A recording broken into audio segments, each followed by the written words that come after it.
living on two salaries. Yeah, that's only 240,000. You're on 40k salary now. They'll only lend you high street bank 140. That's all. Yeah. So two of that. It's usually about 4 times. No, and that was strapping. If you've got a mortgage, probably under that. So if you're paying 12, you're on 5 grand, so they're taking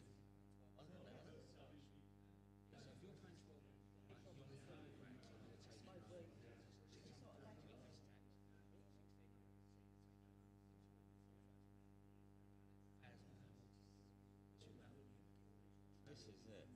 You've got nothing left. I'm not being rude doing this, but I'm sort this out for this young lady. And you know, build it.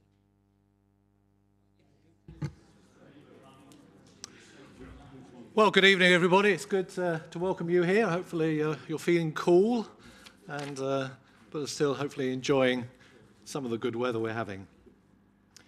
Just have a couple of announcements to make regarding practical matters. In the case of a fire, a bell will ring continuously. If this occurs, please leave the building immediately, following the green fire exit signs out to the assembly point, which is by the War Memorial. If anyone requires assistance, please let us know. Please don't use the lifts.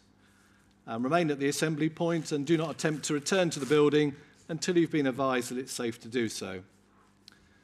Anyone attending this meeting is entitled to film it, but I should point out that only the councillors, officers, and anyone sitting around these tables may be filmed. Members of the public should not be filmed, so please ensure that cameras are pointed only in this direction. Is it being broadcast? It is, yes. Yes, so the meeting is being broadcast by YouTube and is being recorded. Please make sure you've silenced or switched off your mobile phones whilst the meeting is taking place. So, apologies for absence. Yes, Chair. We've had 4 apologies from Councillor Galley, who has appointed Councillor Thorpe Apps as his substitute, from Councillor Roberts, who has appointed Councillor Bentley, Councillor Whitehead, who's appointed Councillor Steele, and from Councillor Knight, who hasn't appointed a substitute. Thank you. Thank you. Any declarations of interest? No, thank you. With regards to the minutes of the last meeting, are members happy to say that those minutes are a good record of what happened last time? Yes.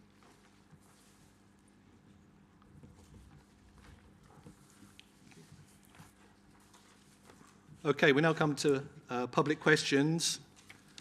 We had 2 questions given in advance of the meeting. I propose that the question from Mr. Hammond regarding the waterways, we'll leave that until we get to that item on the agenda, as he's not present here tonight. However, we do have 2 others, one that was sent in advance from Mr. Parker, and I believe there might be one other as well. So, Mr. Parker, would you like to give your question? Hello, thank you, Chair. Okay, so this is about the Sandford Mill developments. So the planned developments south of Sandford Mill are very unpopular. For years, Chelmsford's green wedge was sacred, and the city's decision to allow planning in this area was a terrible mistake. The area is loved and frequented by thousands of dog walkers, runners, cyclists, and anyone looking to escape the pressures of modern life. It improves our quality of life and our mental health, and was a salvation for thousands during lockdown. The area is a green haven for residents, wildlife, and pollinators alike. It's the lungs of our city, and its fertile fields are providing barley during an international grain shortage. As the climate changes and populations rise, we will need these fields for food. We already have an arable land shortage, which is affecting our diet and health. Much of this area is floodplain, and these developments will worsen flooding for the residents of Sandford Mill. Chelmsford has taken enough houses, with Chelmsford Village and Bewley Park, and now at Channels. There isn't the infrastructure or service capacity for these developments. Malden Road is already congested because of thousands of new houses to the east, and our hospital is oversubscribed, like everything else. For so many reasons, it's inappropriate to keep this area allocated for development in the local plan, and to allow these developments. Until they're pouring concrete, it's not too late. The council just needs the will to acknowledge the mistake and listen to residents. I speak to you today on behalf of residents supporting the Save Sandford Mill campaign, which in 2 weeks has gained the support of almost 2,000 affected residents. And over the coming months, you will see rising public pressure to stop these developments. As the council undertakes its review of the local plan, will you take account of the public desire to save this area from developments 3A through D and consider the removal of these from the plan? Thank you. Thank you very much. Claire Stuckey. Thank you, Chair. Thank you, Mr. Parker. In terms of, first of all, the Sandford Mill and the Save petition, we have been made aware of the petition that's shared on social media asking people to save Sandford Mill. And there is some concern from the authority that there may be some confusion about what's planned for this area of East Chelmsford. The Sandford Mill site is not part of the proposals being considered at present at development sites allocated in the local plan at East Chelmsford, and their sites 3A to D. The place referred to in the petition as Sandford Mill is a section of East Chelmsford. Some forms part of the East Chelmsford allocation, and that was formally allocated as Green Wedge in the previous local plan, but this was reviewed and the site allocated for the development sites 3A to D are part now of the adopted plan. The removal of some of this land from the Green Wedge and its allocation for development was fully considered as part of the preparation of the adopted plan, which followed 3 rounds of public consultation and an independent examination by a government inspector, and it was deemed to be acceptable. It should be noted that there was opposition and objection to this allocation then, as there is now, but the inspector did conclude that it was acceptable and the site remains allocated in the plan. In terms of access, the land has only ever been mainly private agricultural land, which the public can walk through using public and permissive footpaths. As well as the allocation for housing and business use, a much bigger part has been allocated to become a new country park, around 60 hectares. And this should provide much better access to the area for recreation, dog walkers, leisure and so on, than was previously available without the allocation as part of Site 3A. Regarding the concerns in relation to homes being built on the floodplain, an assessment of these sites has been carried out in conjunction with the Environment Agency, and these areas aren't within a high-risk flood zone. Again, this issue was also considered by the Government Inspector as part of the plan examination. The local plan has been adopted, so they are now allocated sites within East Chelmsford, and the master plans have been approved and subsequent planning proposals, applications and so on are coming forward. Comments on the current Red Row planning application for 3B, C and D can be made in the usual way, but the decision on the allocation of this site has now passed. So please, it's useful to note that the signing of the petition does not constitute a formal representation on the planning application. Hopefully that's covered the key points raised by Mr. Parker. Okay, thank you very much. So please make sure you do respond to the current consultation. And I believe also then we have a question, a secondary question as well.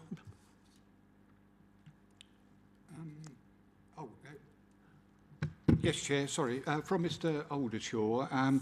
He would like to ask a question at the meeting. He hadn't been able to give prior notice in accordance with our meetings rules, but the Chairman has discretion to accept any questions that are received late and has done so in Mr Aldershaw's case. Okay, can I remind you, sir, just that you have 2 minutes and please make sure your question's clear. Thank you. Firstly, thank you, Brian, for allowing this. In the run-up to the last election, the Lib Dems come out with the Don't Choke Chelmsford campaign. Stephen Robinson was quite outspoken about it as well.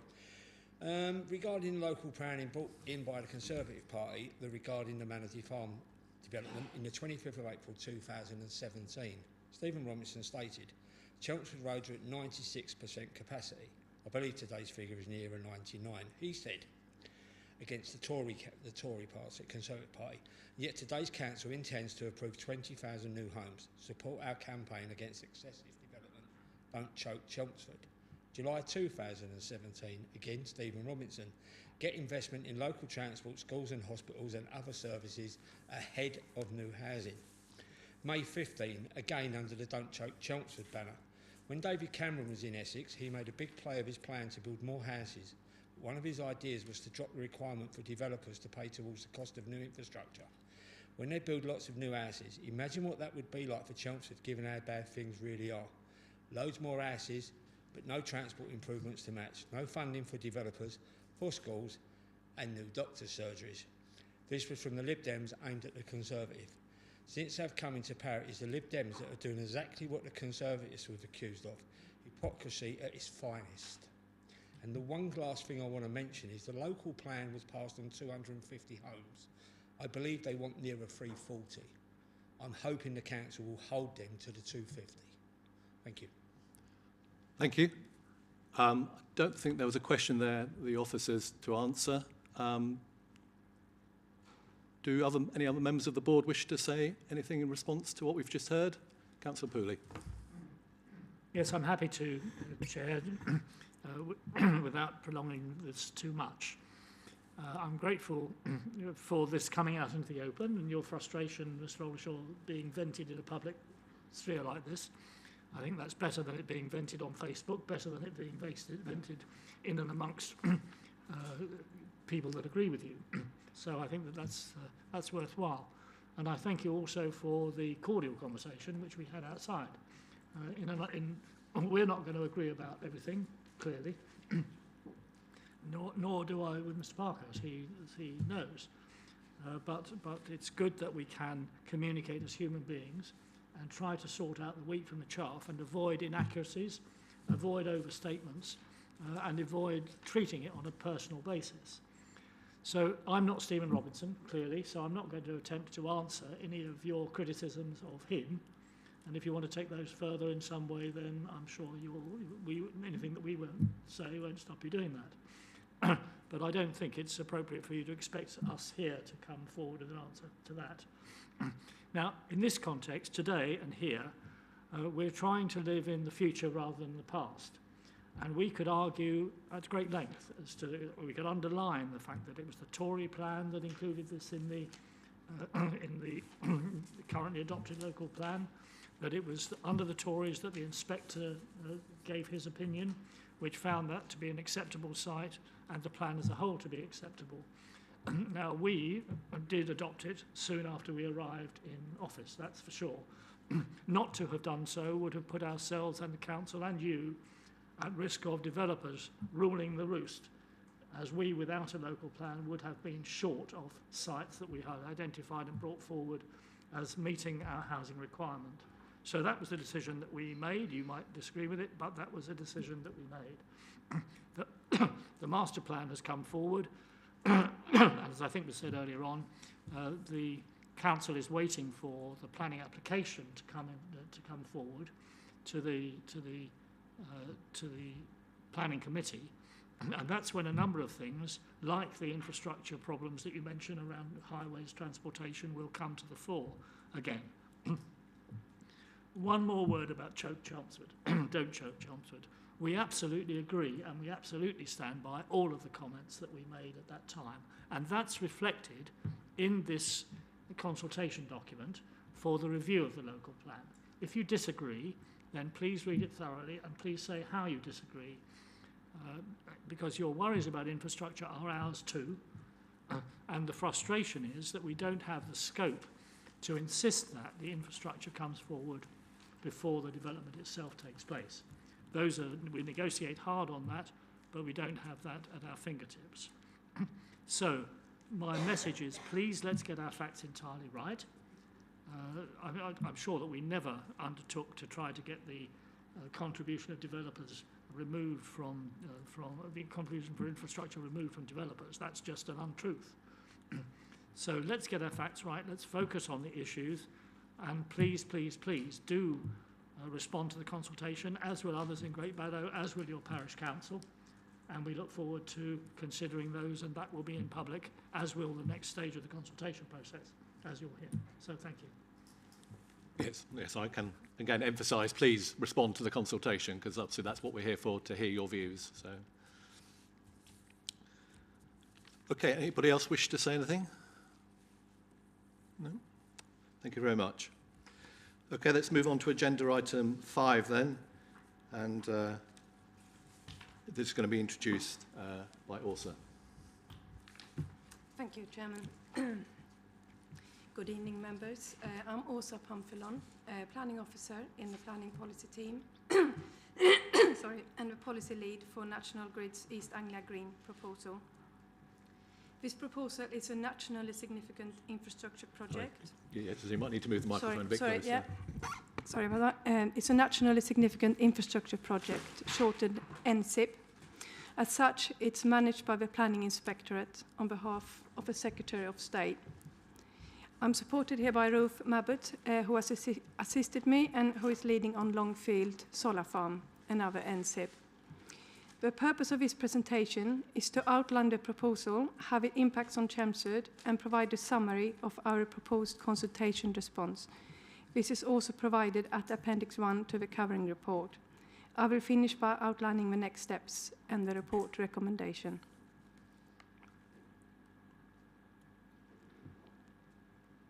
So, to accommodate new electricity generation in East Anglia, National Grid is proposing a new 180-kilometre long, 400-kilowatt transmission line.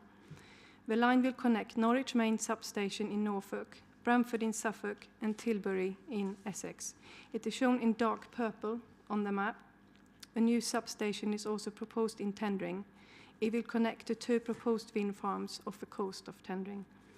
The transmission line will consist of overhead conductors or wires and 45 to 50 metre high pylons.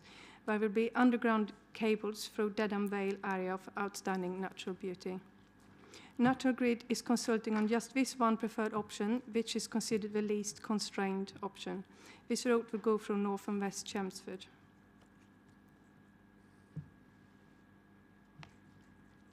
The consultation is currently at an informal non-statutory stage. It was launched in April and finished in June. We have been given an extension by National Grid in order for this consultation to be considered by the board tonight. I will now talk about the preferred route and how it affects Chelmsford.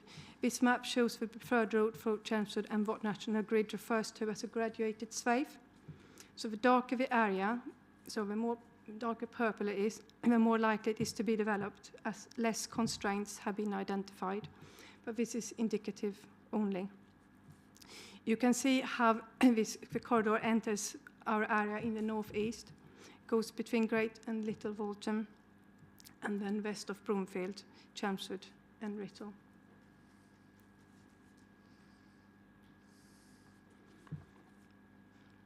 A draft response to the consultation is presented in Appendix 1 and summarised in Section 7 of the covering report. Our response also includes Play Services response. It makes it clear that this Council supports the transition to a low or zero carbon economy, but not at any cost. The response asks for more evidence that this reinforcement is in fact needed. It also states that we would like to see more locally generated sustainable power, as this proposal meets national demand rather than local need. Crucially, it is proposed that this Council raises a strong objection in principle to this proposal for 2 main reasons. One, that only one final option is being proposed and all potential options have not been fully appraised and explained, such as a strategic offshore link. 2, the consultation is considered premature as it is presented ahead of publications of key documents, such as a network options assessment. This is a document published by National Grid which outlines their recommendations as to which reinforcement proposals should be taken forward during the coming year to meet future network requirements. But Finally, it is proposed that this consultation raises very serious concerns about the proposal itself. Key points will be covered on the following slides.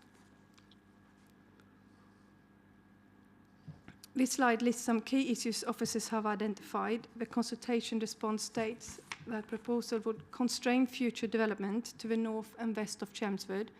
This is especially important as growth is already constrained by the greenbelt in the south and west of Chelmsford. Furthermore, it would have a cumulative impact. Northeast Chelmsford is, as you know, an area with a lot of potential growth. The map to the right shows the preferred road, and this time it's actually shown in blue because it's been done in-house. It also shows Chelmsford Garden Community in buff in the center. Northeast Bypass, hatched orange, and Longfield Solar Farm is shown as stars to the right. The proposal would also have a considerably adverse effect on landscape character and visual amenity, as obviously due to the size of the pylons, the flat or gently sloping landscape, which is generally devoid of tree cover, especially north and west of Chelmsford. It would also have a considerably adverse effect on the setting of several heritage assets, again made worse by the topography and the lack of woodland cover. Finally, the proposal would affect a number of sites designated for the nature conservation value, such as ancient woodlands and sites of special scientific interest, SSSIs. Right, the next two slides highlight some specific issues that officers have identified. We will obviously do a full review of a proposal at later stages. So at number 1, the road passes through a narrow gap between Great and Little Waltham. The impact on heritage will be significant here, as there are a number of registered assets in this area. The key ones are listed on this slide. Careful mitigation will be required and underground cabling should be considered. This is supported by national planning policy. Number 2 is around Broomfield. We are concerned that the road passes across a site allocation of 450 homes in the adopted local plan, shown here in orange, as well as Keck's playing field, just to the west of its allocation. It also crosses 2 ancient woodlands that's shown as sort of a faint greeny colour along this road. The power line must also not interfere with access to the helipad at Broomfield Hospital.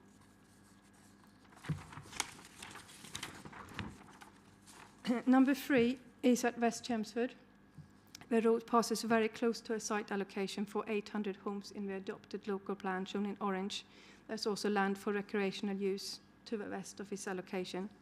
In addition, the road crosses a large hazardous substance site, is shown as a hatched circle to the west of number 3 on this map, and a small site of special scientific interest, but it can't be seen on this at this scale. Both these have to be avoided. Finally, south of Writtle, the roads, as you can see, turn to the east and will run close to Highlands Park, which is shown as number 4.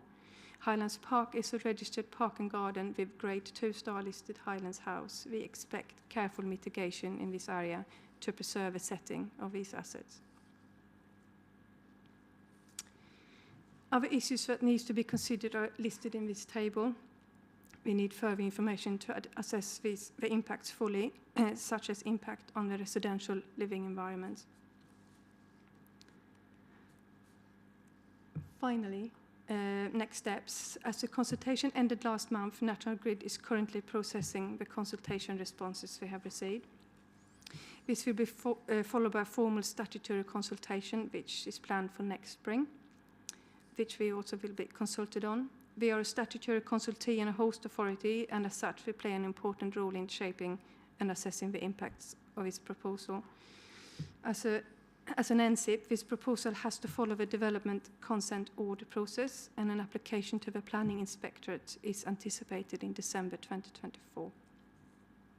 I move now to the recommendation on page 1 of the covering report for the board to approve its consultation response and to submit it to the National Grid by mid-July.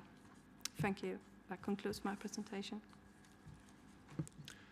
Thank you very much. I think members would appreciate the fact that that was a very clear and comprehensive report that you've done, and I know you haven't had long to do it, so we very much appreciate all the effort you've put into that, and it makes our position very clear as to our objection to this. Members? Yes. Yep.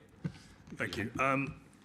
Well, I've got to make some positive comments, actually. I thank you very much for I'd like to congratulate the officers on a very balanced response. It opposes the 50-year-old technology of pylons. It promotes underground and offshore. It raises concerns that the consultation is only on the national grid preferences and goes into great detail on the impacts of in many areas around Chelmsford and the impact on future planning growth. I think it aligns and complements well the Essex County Council response that went in before the June deadline. A good response from City Council, I think, which strongly objects. I think the word strongly object appear there, and I think that's excellent. And I would like to thank everybody. And I'm assuming it's the 16th when we've got to have it in by, isn't it? It's a couple of days' time, I think. Is that right? Yes, Councillor Steele. We've been. I don't think the actual date's been specified, but as soon as possible after the board meeting, we'll submit the response. Yeah, they're absolutely fine. Happy to engage. Thank you. Councillor Thoshi? Thank you. I asked a couple of questions of officers before the meeting, but I think these answers could well be shared with the other members. The first question was, the network option assessment was due at the end of June, and I'm told this has happened. But the second question was, why were the pylons 45 to 50 metres rather than 25 to 30 metres? I don't know if the officer would like to share those responses to the rest of the members so that they know. Yeah, sure. So the first one about the network options assessment. Yeah, this was due at the end of June. It's just been published. I think it was 7th of July. It includes the East Anglia Green project in the form of 2 new 400 kilowatt double circuits in East Anglia, which are listed in this document at table 3.7. These are considered essential, therefore National Grid will continue their work reviewing consultation feedback and developing their proposals. So did you also ask about the pylon height? Yes. Yeah. Pylons so pylons are tall, 45 to 50 meter high, because transporting electricity on bare uninsulated overhead lines at high voltage, 400 kilovolt, requires high clearance for safety purposes, but so electricity can flow safely to ensure nothing gets too close to them. Also, tall pylons mean the wires can easily straddle roads, rivers, and railway lines. Such pylons are usually 350 meters apart. 2 types of lower pylons are used by National Grid to mitigate for landscape effects. These are approximately 35 meters high. They have pros and cons, since the lattice-style pylon is bulkier. The T-pylon is harder to change direction. They also need to be closer together to maintain ground clearance. UK Power Networks pylons are also smaller, since they carry lower voltage at 132 kilovolt or lower.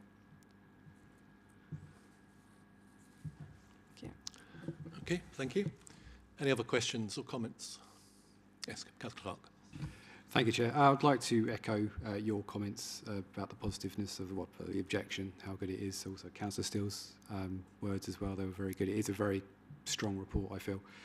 But I would like to bring the committee's attention. I was reading on the National Grid website about how they actually have a statutory duty to act under the Electricity Act of 1989, to act in an efficient, coordinated and economical way with regard to the desirability and preserve amenities. So I don't think they are really doing the latter in this case. And if it is legislation that's a problem, then we should be talking to the MPs to actually change this legislation. And so I was thinking, with the blessing of the committee, that we should actually be writing to MPs to intervene on our behalf to change legislation, to actually give good regard to the environment, while it's also trying to bring in green energy. I was just wondering what else the committee thought of that.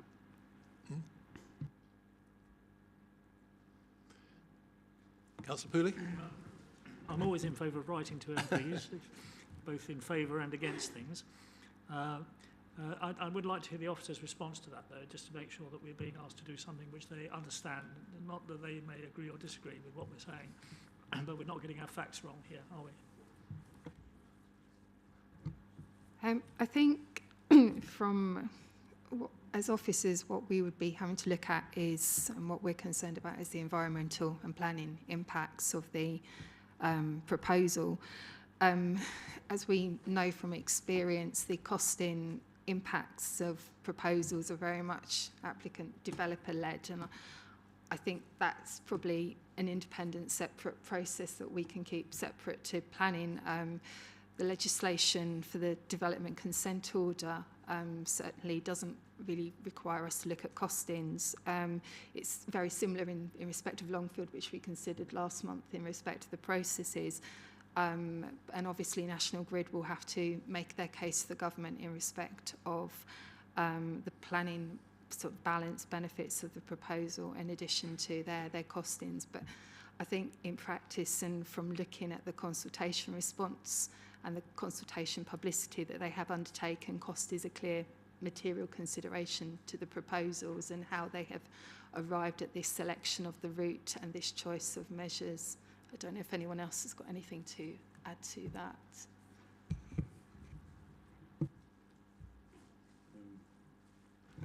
I guess we probably just need some clarity as to whether the act that you're referring to is in the planning arena, or actually it's an act that relates to the provision and supply and the duties of the supplier.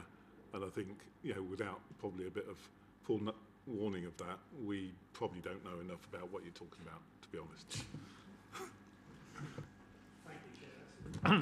That's helpful. I just think that in writing to MPs, which I agree that is necessary to be done, we just need to be clear and precise about what it is that we're saying. I think it is. I think I've heard Dan talk about this, and I'm confident that it is, but just let's make sure that we're saying something that's in line with the facts. The other thing I wanted to say, if I may, as I've got my mouth open, is that there's one definition of councillors which says that we know very little about virtually everything. And I think that's probably fair, and this is certainly a subject about which I don't pretend to know a great deal. But as officers will be aware, I very often come along and say, come on, can't we bolster that up a bit? Or can't we do a bit, make this a bit stronger or that a bit stronger? I think on this occasion, I have nothing to say in that respect. I really welcome this report, and I thoroughly applaud the content and the tone that it's taking. Thank you. Well, I think we are united in our objections to this, and following on from what Councillor Clark said, if it is appropriate as a board we respond or not, or whether it will be as yes, I've noticed. Yeah, I've noticed that. Yep, I've seen it. Yeah, I'm in mid-flow. Come on, I'm in.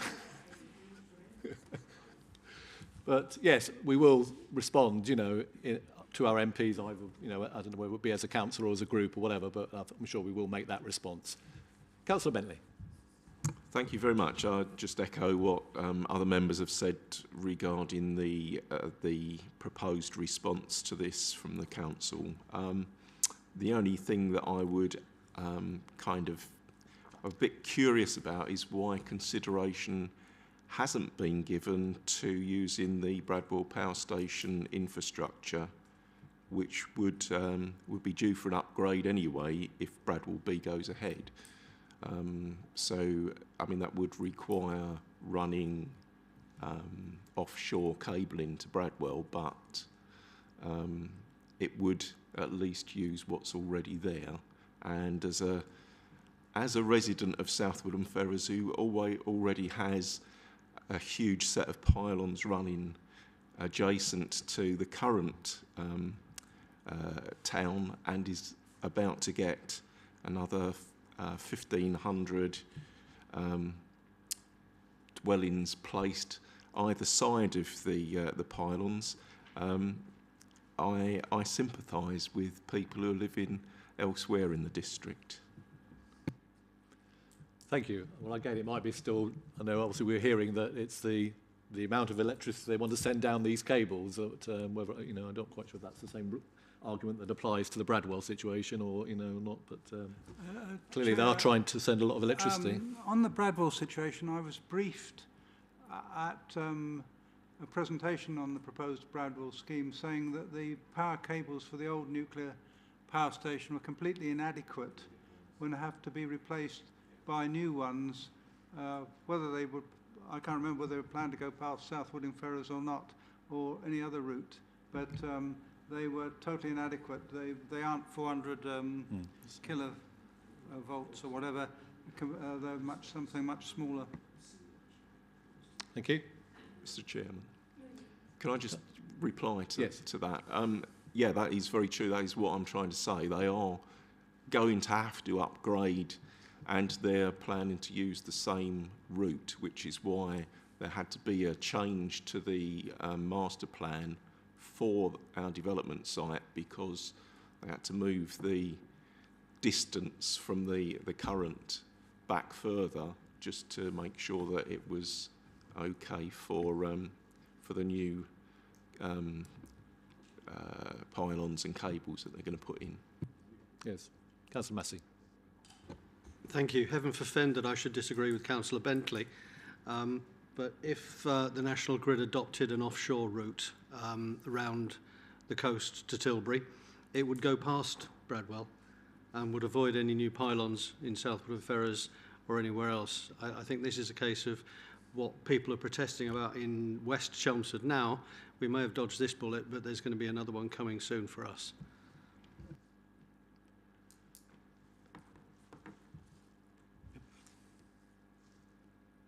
Sorry, if you were concluding, Yes. and I was just going to suggest that the consultation response, once you've agreed it, be sent to the MPs to cover off that point. That would be the easiest thing to do. And then just if Councillor Clark could send us the issue that you referred to, so that we can have a look at that, and then we can give you a proper, well thought out and hopefully informed answer on that. Well, I'm sure that all the different local authorities along this line will be objecting to this, so it will be interesting to see how this moves forward. Councillor Sochin. I'd like now, I think as everybody else has had their say, to formally propose that the recommendation that the response in Appendix 1 is sent to the National Grid and copied to the members of Parliament, as mentioned by the officer. I know the way the consultation was done was premature, but actually getting early notification of their dastardly plans was probably well, rather than say waiting another year and then pulling them out of the hat at the next stage. But so we can all get our responses together now and for in a year's time. But anyway, I'm proposing the recommendation. Okay, we have the recommendation. And I'd like to second the recommendation. Thank you very much. Well. Thank Members you. in agreement? Thank you very much.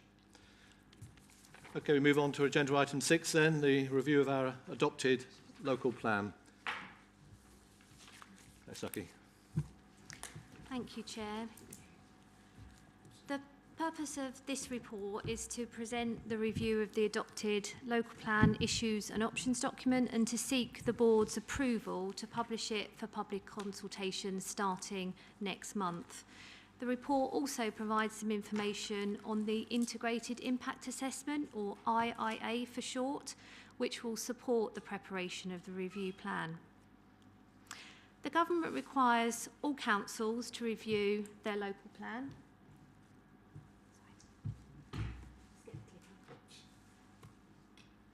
Otherwise I'll talk to the first slide the whole time.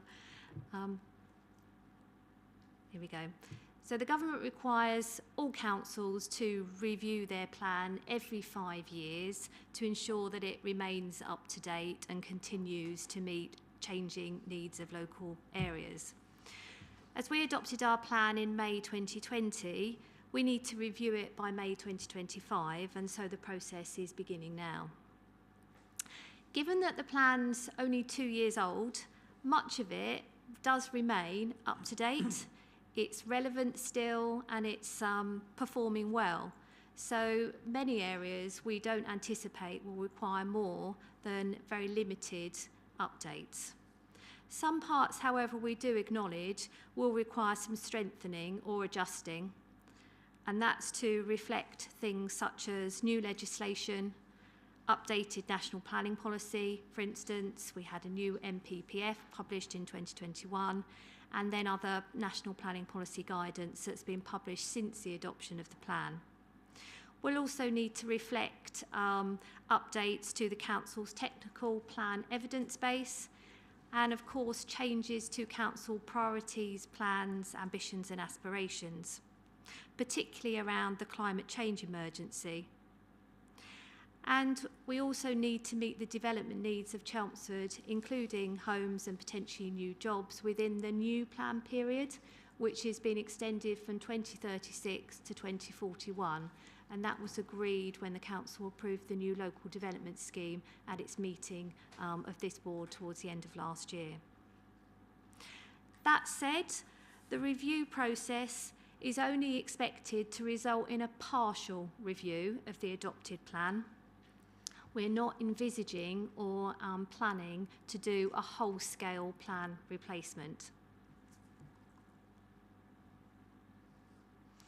So the consultation document is the first stage towards reviewing the adopted local plan and the first opportunity for residents, businesses, developers and other interested parties to tell us if we're covering the right issues and if suitable options for accommodating change are being considered. It's about matters in principle, and it does not identify any preferred options or specific development sites. They will be informed in due course by the results of this consultation, further evidence work and ongoing discussions with duty to cooperate bodies. The consultation also isn't about reopening any debates with already allocated sites. The consultation document is attached to Appendix 1 of your covering report, as well as some small amendments on the green sheet, which was circulated this afternoon. It comprises 9 parts or chapters, and throughout poses questions to canvass views and to provide people with the opportunity to tell us what they think, and also if we've missed anything.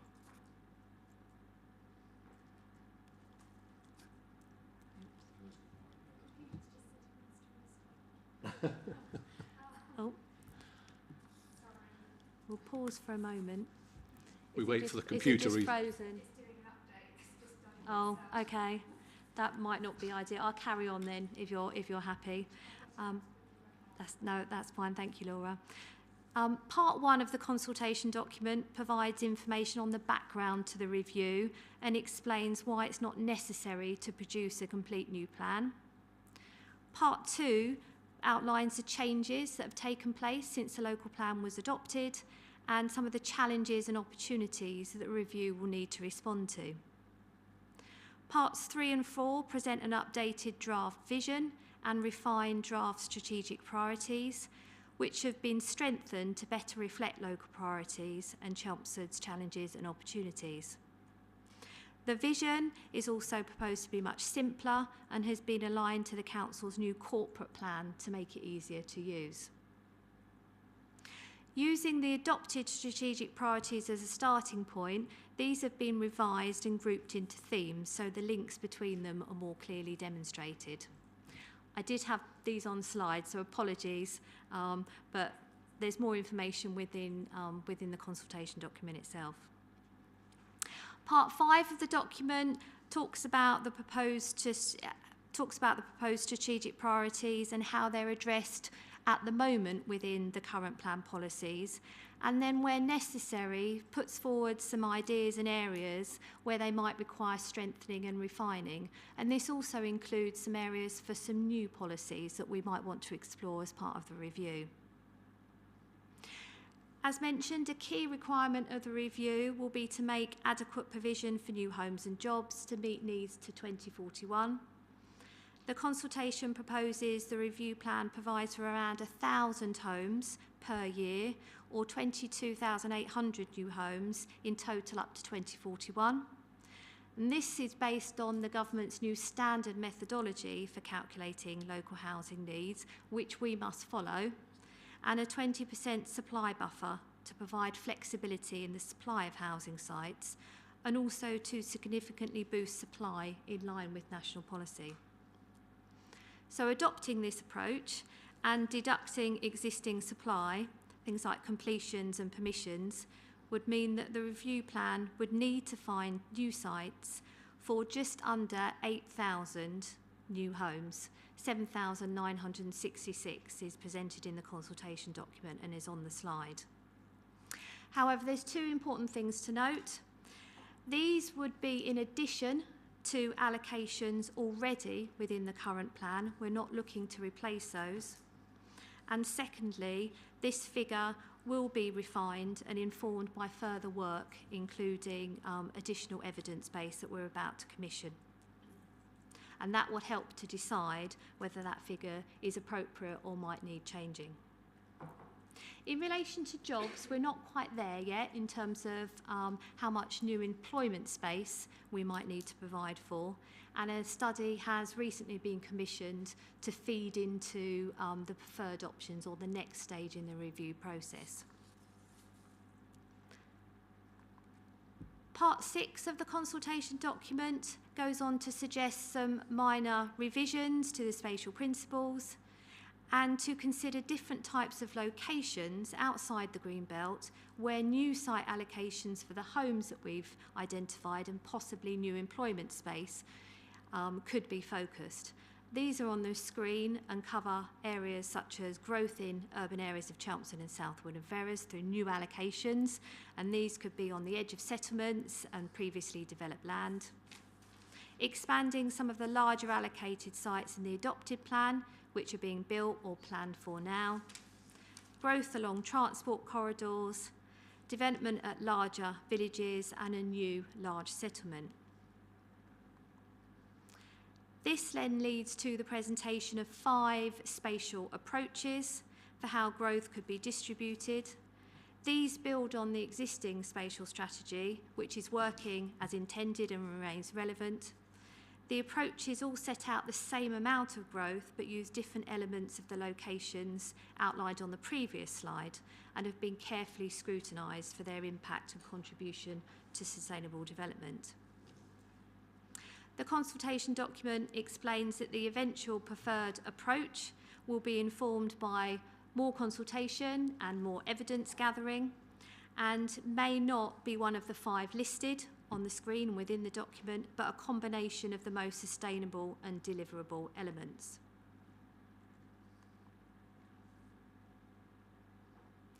In terms of the consultation, if the document's approved, it will be fully designed up. It'll have a contents page, lots of graphics and diagrams and photographs to make sure that it's attractive and very user-friendly. We propose to run the consultation for 8 weeks. The statutory period is 6, but we want to do it slightly longer because of it starting in the school holiday period. It will be supported by a short non-technical summary leaflet that will just be a couple of pages long, and a range of promotion and engagement activities, including information on our website, adverts, posters, presentations, exhibitions, and we're also going to be organising a local plan video. More information on the engagement activities are set out in Appendix 2 of your covering report, and it's just useful to note as well that we're really working closely with the Council's communications team on the engagement approach and the activities that we're going to be using. Moving on to the Integrated Impact Assessment, or IIA. The local plan will be informed by the IIA. This assesses the plan against a range of indicators, social, environmental, health, equality, and advises on ways that we can strengthen the plan where positive effects are identified, but also reduce or avoid any adverse impacts. In doing so, it helps to ensure that any changes that are made to the policies and the new allocations in the review plan are promoting sustainable development. The first stage of work on the IIA was consultation on a scoping report. We had 13 representations received to the consultation, which finished in May, and they all offered broad support for the approach. And the key issues that were raised in the consultation responses are summarised in section 5 of your covering report. So taking on board the comments that were raised, our IIA consultants are now finalising the IIA for the issues and options plan. In the interim, they've produced a short technical note to summarise their emerging outputs and the emerging findings. This is given at Appendix 3 of your papers and summarised also in the covering report. And the IIA will also be published for consultation at the same time we publish the issues and options consultation document. So drawing the presentation to a close. In conclusion, members and chair, the council's reached the stage where it can embark on the first formal stage of public consultation on the review plan. This will be a partial review of the plan because most of it does remain largely up to date based on our initial assessments and monitoring data. We are not starting work on a brand new plan from scratch, and we're also not looking to remove any existing site allocations within the current document. We are intending to ensure that the consultation is widely publicised and engaging to encourage a wide response from the public and broad stakeholders. Thank you. Thank you very much. Members, any questions or comments? Councillor Sochin. Thank you, Chair. I am concerned about the water supply. It's mentioned in 6.47. This year again has been very dry, but it's not exceptional. Other years such as 1976, 1959 and perhaps a worse one in the 1880s were drier. But whatever the Essex and Suffolk Water Company have done, they've made their assessment based on future demand, but possibly based on the current levels of rainfall.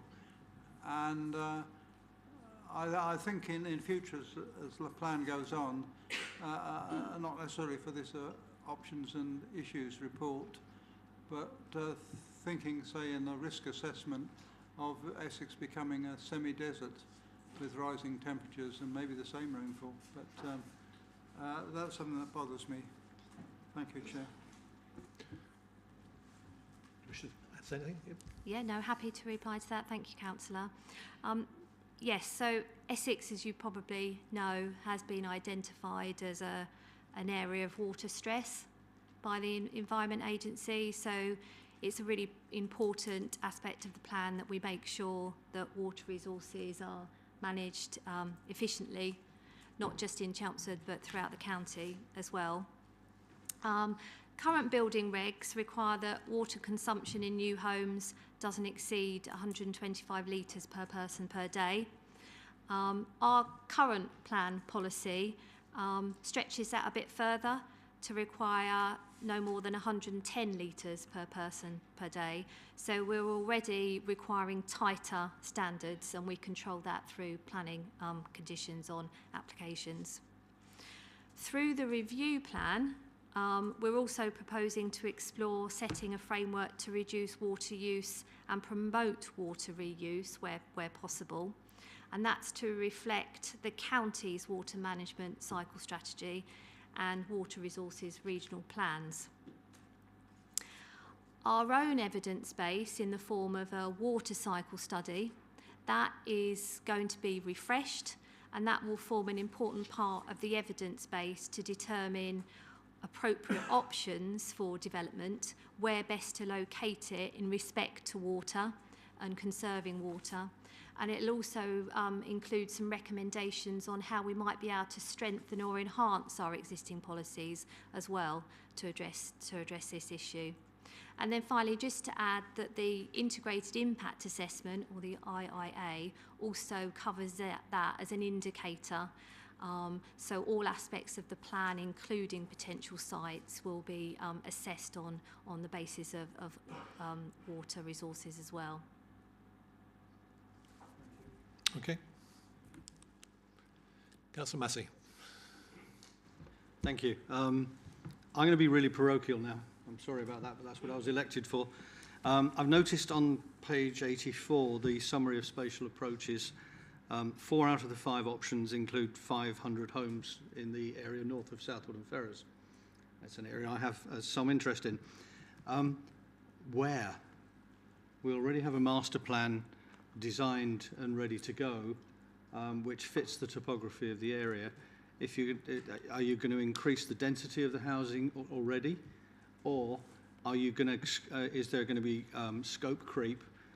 Which the danger of that is you're heading up towards Woodham Ferrers, which is on the list potentially for some extra houses as well. There is a real danger there, and I think if you're going to try and cram another 500 homes on South Woodham Ferrers, you need to look at the topography there. It doesn't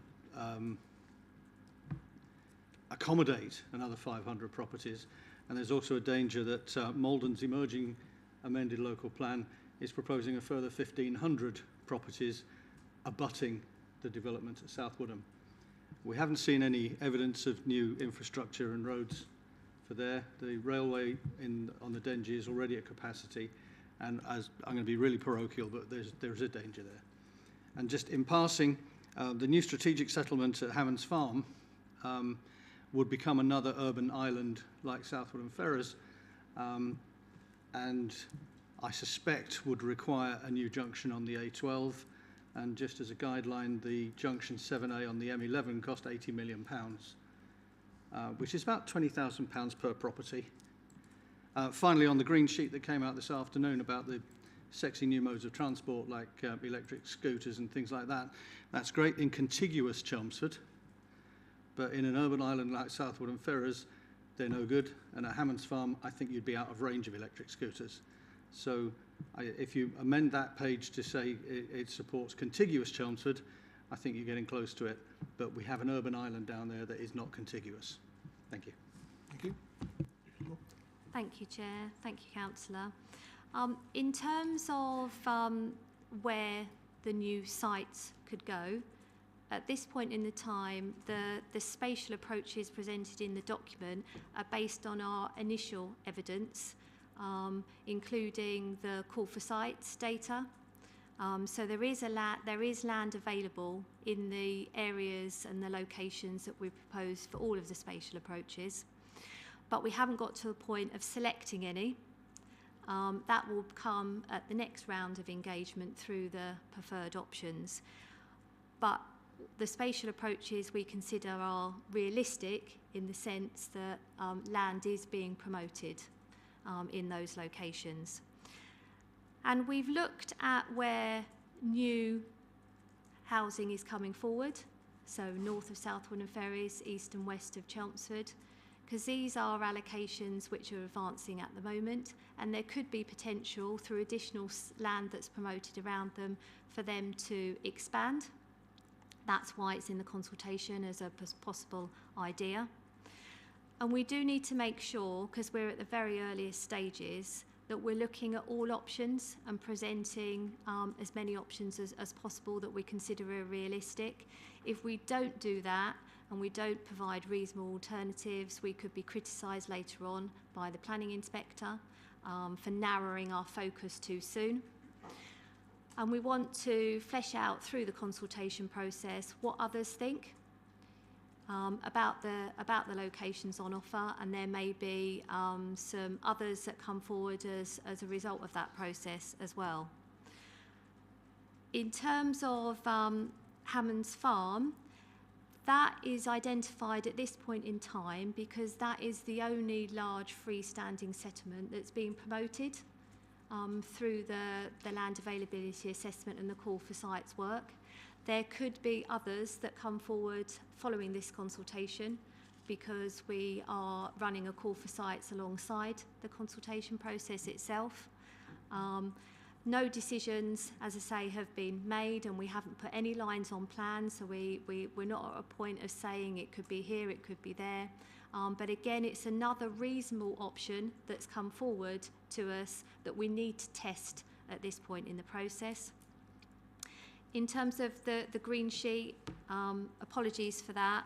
It does talk about the desire to promote active and sustainable transport and increase public transport as well. E-scooters are just one of the offers at the moment.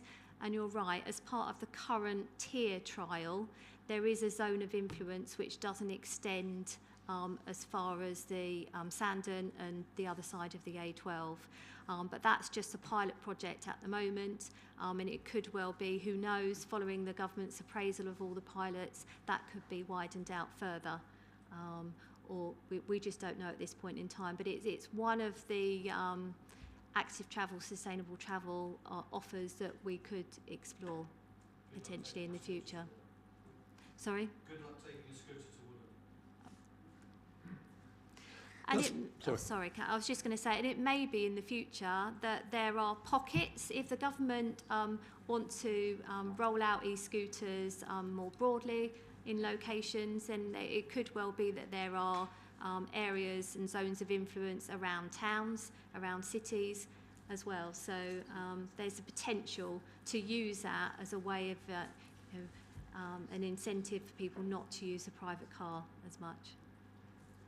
Thank you. Councillor Bentley. Yeah, just to sort of clarify things. This was one of the questions I was going to ask, and it sort of follows on from what Bob was saying a little bit earlier.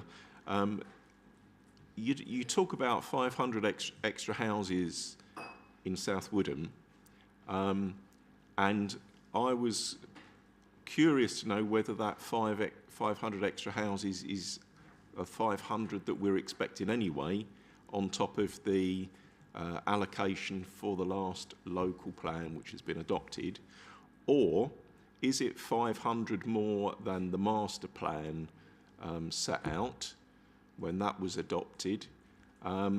If it's going to be, as it sounds, a new land allocation, I hope Council will bear in mind that we have now got just one area of land north of the town which could be used, and that would more or less mean that South Woodham Ferrers as a parish was almost completely built out.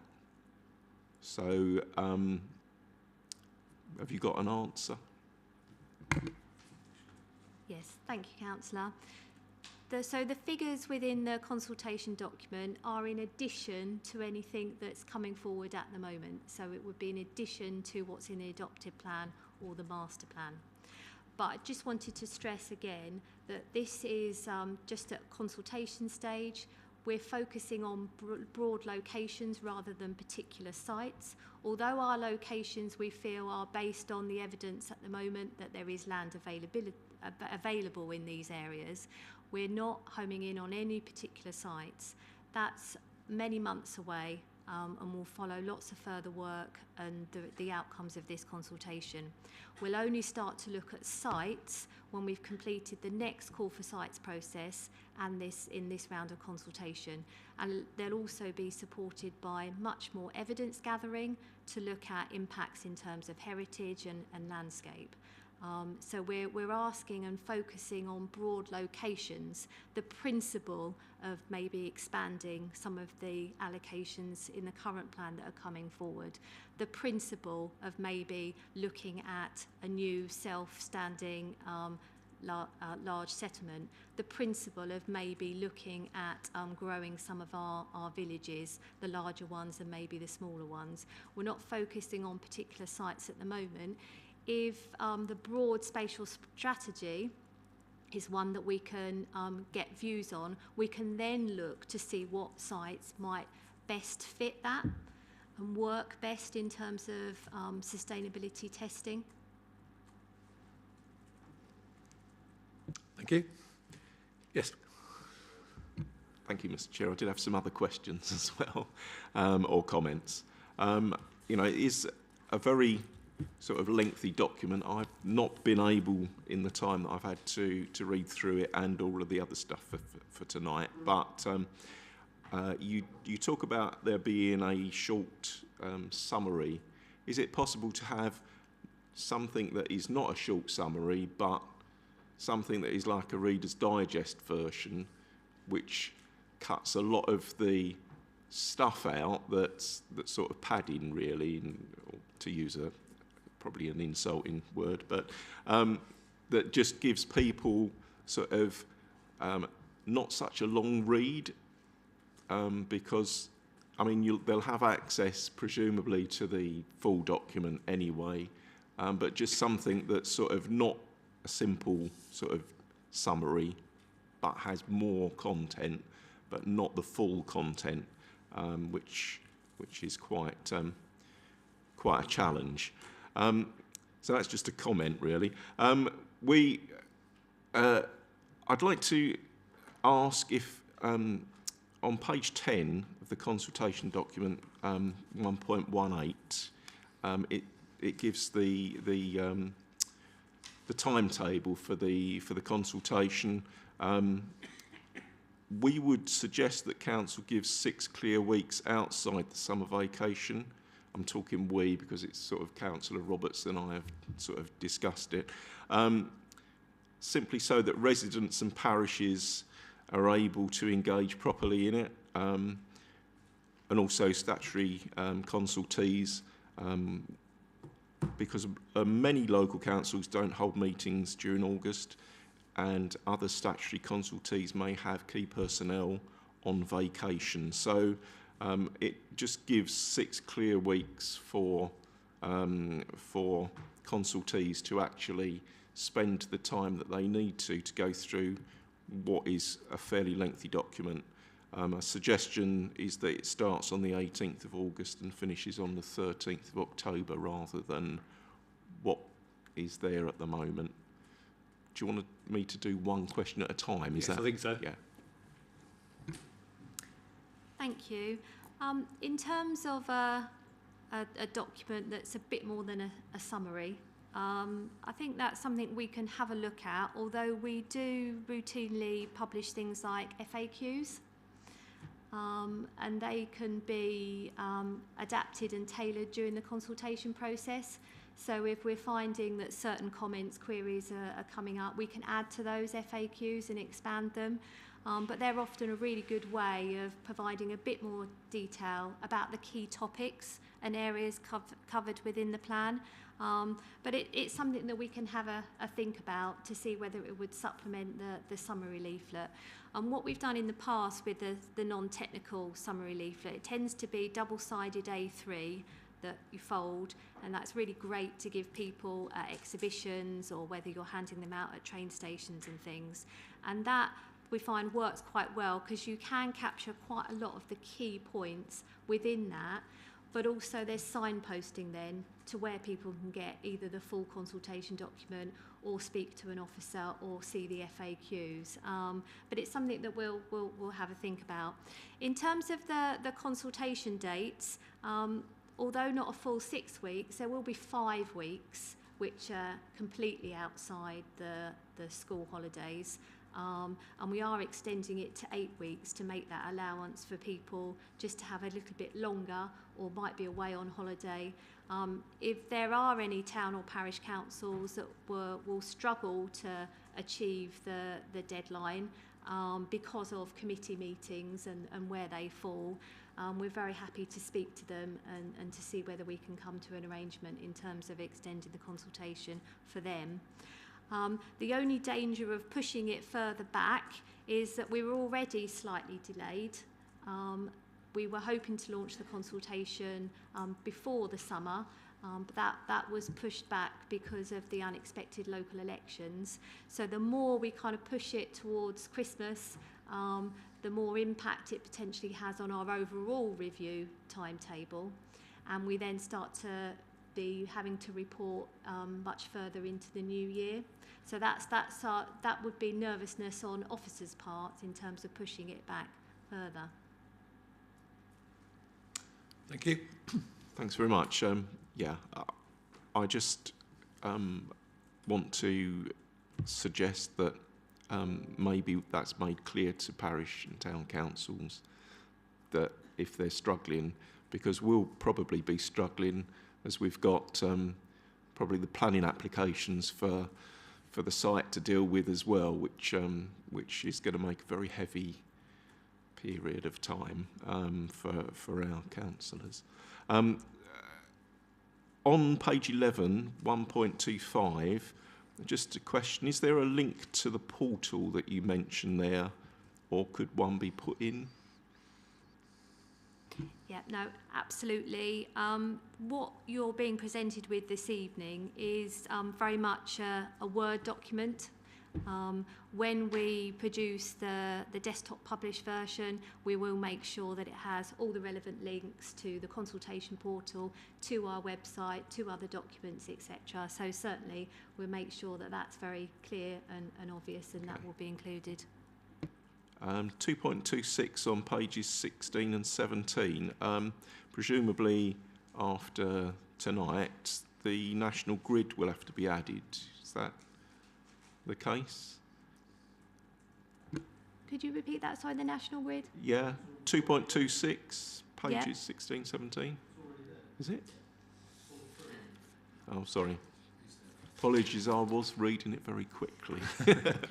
No, that's fine. So yeah, we through that paragraph, we've tried to list all of the national significant infrastructure projects affecting our area, of which the green project is there. Okay, now I'm going to show my ignorance slightly, which is to do with agriculture and considering agricultural land, which I know we've talked about previously in planning applications. I'm not seeing anything about protecting local agriculture and encouraging producers to engage more with the local market. At a time when food security is high on the agenda and reducing food miles is a major net zero factor, shouldn't we be including this in our strategic priorities, which is section 4? Thank you, Councillor. The adopted plan does have policies and covers agricultural land classifications and seeks to protect the most productive and versatile land wherever possible. That's not always possible in our area because we have very productive farming land, and that needs to be balanced quite carefully with the need to provide for new growth, for homes and employment, etc. We are looking at opportunities where we can enhance our environmental policies and looking at things so we can improve local biodiversity. So there may be opportunities that we could look at that within the consultation document. Okay. Page 37, ensuring new streets are tree-lined. This is probably something that's going to come up when you do run the consultation. I agree in principle with the need for this to be done, but I think consideration needs to be given for blocking light and disrupting solar energy, both passive and active, in generation, if that's going to be used, which hopefully it will be in new builds. Secondly, damaging the highway through root growth, as we've got evidence of in parts of our town. So as the trees develop, they push the pavement or the road up. And 3, the extra cost of clearing up leaves of deciduous trees in autumn each year. So I know they're probably not things that that you can discuss, but just to be made aware of that, you know, there might be a reaction in that sense to putting in new trees unless it's done carefully. No, thank you, Councillor. Those points are noted. So, new planning policy published since the adoption of the plan promotes ensuring new trees are planted in streets and residential areas, and that's to help tackle climate change, but also to improve design of places and spaces. But I think you do raise an interesting point, and it is something that DM colleagues have picked up with me as well, especially as we're promoting more PV panels on properties as a way of them generating their own electricity. We need to be careful that we're not blocking natural light to counterbalance the impact of those and the contribution that they can have to the environment as well. So it is something that we'll look at. And more detail will be set out in the preferred options plan. This stage is just about thoughts and ideas and options. When we get to the preferred options, that will be a complete draft plan. So much like we've got at the moment, with full policies and guidance and information on how they'll be implemented and considerations that need to be taken on board. So, but it's certainly something that, we need to think about. Great. Okay, one last thing. Page 39, Smart, Sustainable, Active Travel section. There was nothing there about last mile deliveries and encouraging the use of cargo bikes by local companies. I wondered if that was something that that we might take up.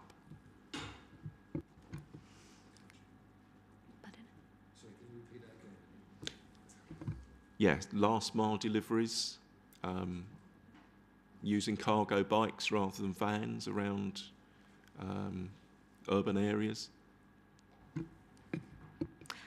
Yeah, so this is another initiative, isn't it, to avoid the use of vans and petrol and diesel vehicles, and they're kind of growing in popularity. It might be something that we can explore through the plan policies and encourage when we're looking at the design and layout of development to kind of facilitate these things, and also to make sure that employment and retail uses that would make use of these facilities are closely connected with residential areas as well. So try and facilitate that switch away from private vehicles and cars. So it may be something in terms of the design and layout and design policies that we might be able to think about that, and kind of future-proof places for that may be coming a bit more mainstream in the future. Thanks very much. Thank you. And I'm also assured that there will be a comprehensive index as well to help you to find your way around the document as well. So, Councillor Sochin. Chair, on the question of the tree-lined streets, when we were replying to the proposed changes of the national planning policy, I think we considered making reference to perhaps small woods as opposed to the tree-lined for exactly the kind of reasons you were mentioning as an alternative. I don't remember how that went from there on, but we certainly discussed it, that there might be a better approach. Yes. Yeah, no, I fully agree with the principle of having trees in urban areas. It's just you need to be careful which ones you choose, and you need to site them so that they're not going to, sort of cause problems to people who've got solar panels and things like that. Yes, I think we did discuss this before, and the selection of the type of tree was clearly imperative as to make sure you put the right tree in the right place. But yes, Councillor Pooley. Thanks. Yes, a good debate and some good suggestions going on, I think. I just want to refer back to this need for an executive summary, or whatever it was that you were calling it. And I like the idea of the explanatory two-sider that is being proposed in any case. But previous consultations that have come before us and we put to the public have had a forward signed by the cabinet member and the leader, which I would like to think that this one will as well, because this is a huge document, and I think we need something that puts it in, although the document itself does, but puts it in the perspective of our Chelmsford, our plan, which is effectively the current administration's vision of how things should go. So I don't know whether I need a seconder for that, but I would like to propose that there is a forward and that we ask Mike to take that back to Stephen and think about. I have a couple of other points first, but if you want to just cover that.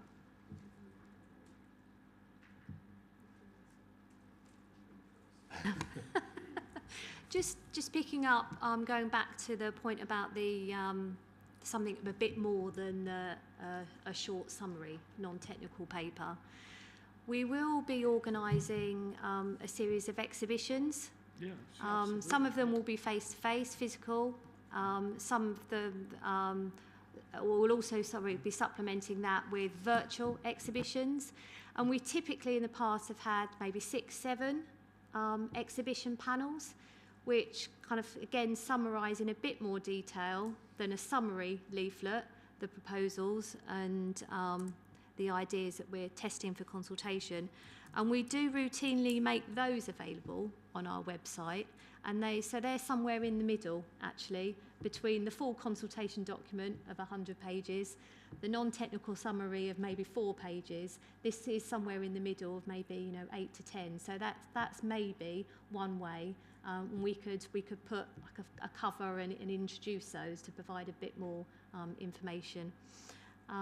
In terms of a forward, we don't typically add a forward to our consultation documents. We didn't for the last local plan, and in fact the adopted local plan doesn't have a forward. But if members feel that there's new information to put within that, we can certainly explore it. The consultation document, though, will have its own executive summary, which indicates the key things that we're covering through the consultation, how to get involved, the scope, etc. But if members feel that that is a useful addition, we can have a look at that. So I do understand that was not present in the previous local plan consultations, which of course were the previous administration, whereas it was present in the homelessness and rough sleeping consultation and in the housing consultation.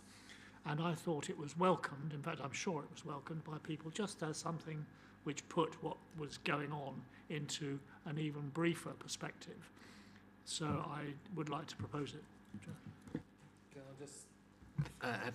I think one of the reasons why we haven't done it in planning documents to date, because we don't really want planning documents to be a political, we try and make it apolitical, and certainly it's planning is about not getting into political arguments about the future. It's just about setting out the principles and strategies. So we tended to avoid that. But I think the housing is something different when we were declaring a housing crisis and emergency. So I think there was a political context to that.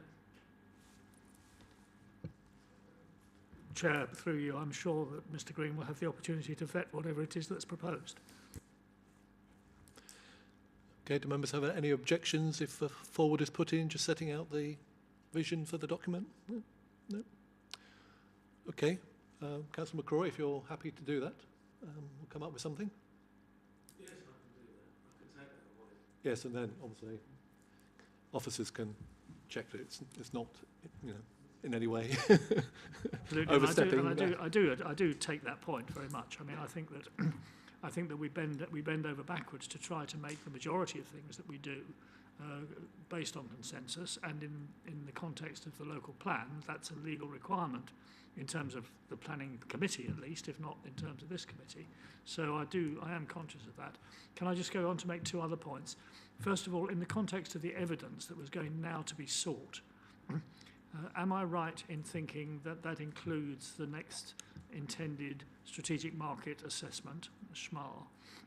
The reason for I'm asking is that I'm wearing my particular affordable housing and homelessness hat here, and we are in the middle of a housing crisis, as we rightly know, and I suspect that some of the vision for the housing strategy and the homelessness strategy that we have at the moment, and some of the things that we're running into and trying to resolve and find solutions to, may actually be made worse by an up-to-date assessment of the market, which in turn leads to an up-to-date assessment of our needs by the housing department.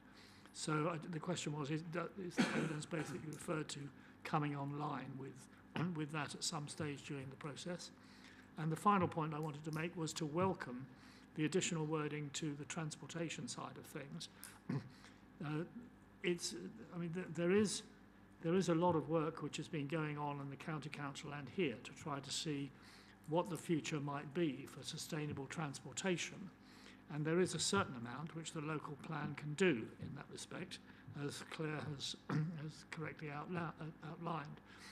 But at the end of the day, it's going to take a massive shift in the public perception of what's necessary in terms of transportation. And that, in my mind, clearly needs to be a joint venture and subject to a different approach or consultation or whatever between the County Council and ourselves. One difficulty which I think we can try to overcome is in negotiations between the planners here and the Highways Department, because they have to sign off on the plan. The County Council has to be supportive of it, or agree with it, or at least highlight things in where they have a little bit less than perfect agreement for the inspector to consider. And so I think we should be pushing things as far as infrastructure generally is concerned, and sustainable transport in particular, and maybe saying things or including things which may not necessarily be popular with the County Council. And that's just not just about different sorts of infrastructure. I mean, this document is really good in the sense that it's been emphasised. It covers 4 main areas at least. It covers housing, yes. It covers employment, yes. Housing always catches the public eye. It covers employment land, yes. It covers the environment, yes, and so on and so forth. So I think that the more we can underline that it is about the whole range of things and ensure that people are catching onto that and responding in terms of the environment, for example, the climate emergency that we have, which is in there to the extent that we, the planning authority, can influence that. But we can, for example, we could propose a policy that rules out use of 3B land. We might get the inspector to oppose that, but we could propose it if that's what the feedback says. I'm sure that some of the responses to the consultation will come up with more radical ideas than that, and won't like the fact that we're not looking at the major strategic sites. So let's see. Let's try to make this a consultation about the principles, as Claire has emphasised, about the approach, as Claire has emphasised, rather than get too bogged down with some of the detail, which overlap, I understand. Thank you, Chair. Thank you. Claire, you want to come back on the SHMA or the... My colleague Liz Harris-Best is going to deal with that one. Thank you. Yes, sorry, apologies. I'll do the strategic housing needs assessment, and just to reassure Councillor Pooley that that will be conducted before the preferred options, obviously in time to feed into the preferred options, and obviously in consultation with the SHE, all the other main evidence bases that we need to review before the preferred options, as well as a part of the next stage of this whole process that we're going through. That will also be integral to look across, I must emphasise, the strategic housing needs assessment with things like the infrastructure delivery plan, and then finally obviously it has to be captured within the local plan viability assessment. So all those competing demands then need to be sort of pushed through that kind of appraisal that ultimately tells us what can be achieved through the policies in terms of the viability assessment that we would have to conduct in the same way as we did in the extant local plan. But yes, the timetable should be really September to October for completion of that assessment. Thanks, Liz. I'll just come back quickly on the comment in relation to active and sustainable travel and thinking about additional initiatives and pushing things a bit further. We've suggested some ideas within the consultation document, and would welcome views on that. And through the duty to cooperate in the consultation process, we'll be liaising quite closely with Essex Highways as the local transport authority, because ultimately we do need their support to help deliver and implement these, and sometimes to help fund these initiatives as well. And we really need to make sure that they're on board with the proposals as they emerge through the preferred options and then the final draft plan. We want to make sure that we're on the same side and they support all the contents of the document.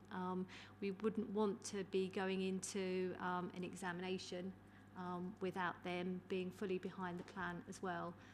So there is some small conversation to be had with them, and I'm sure that we can find some ideas that will make it through the document, but we need to make sure that they're in favour of them as well. Thank you. Okay, thank you.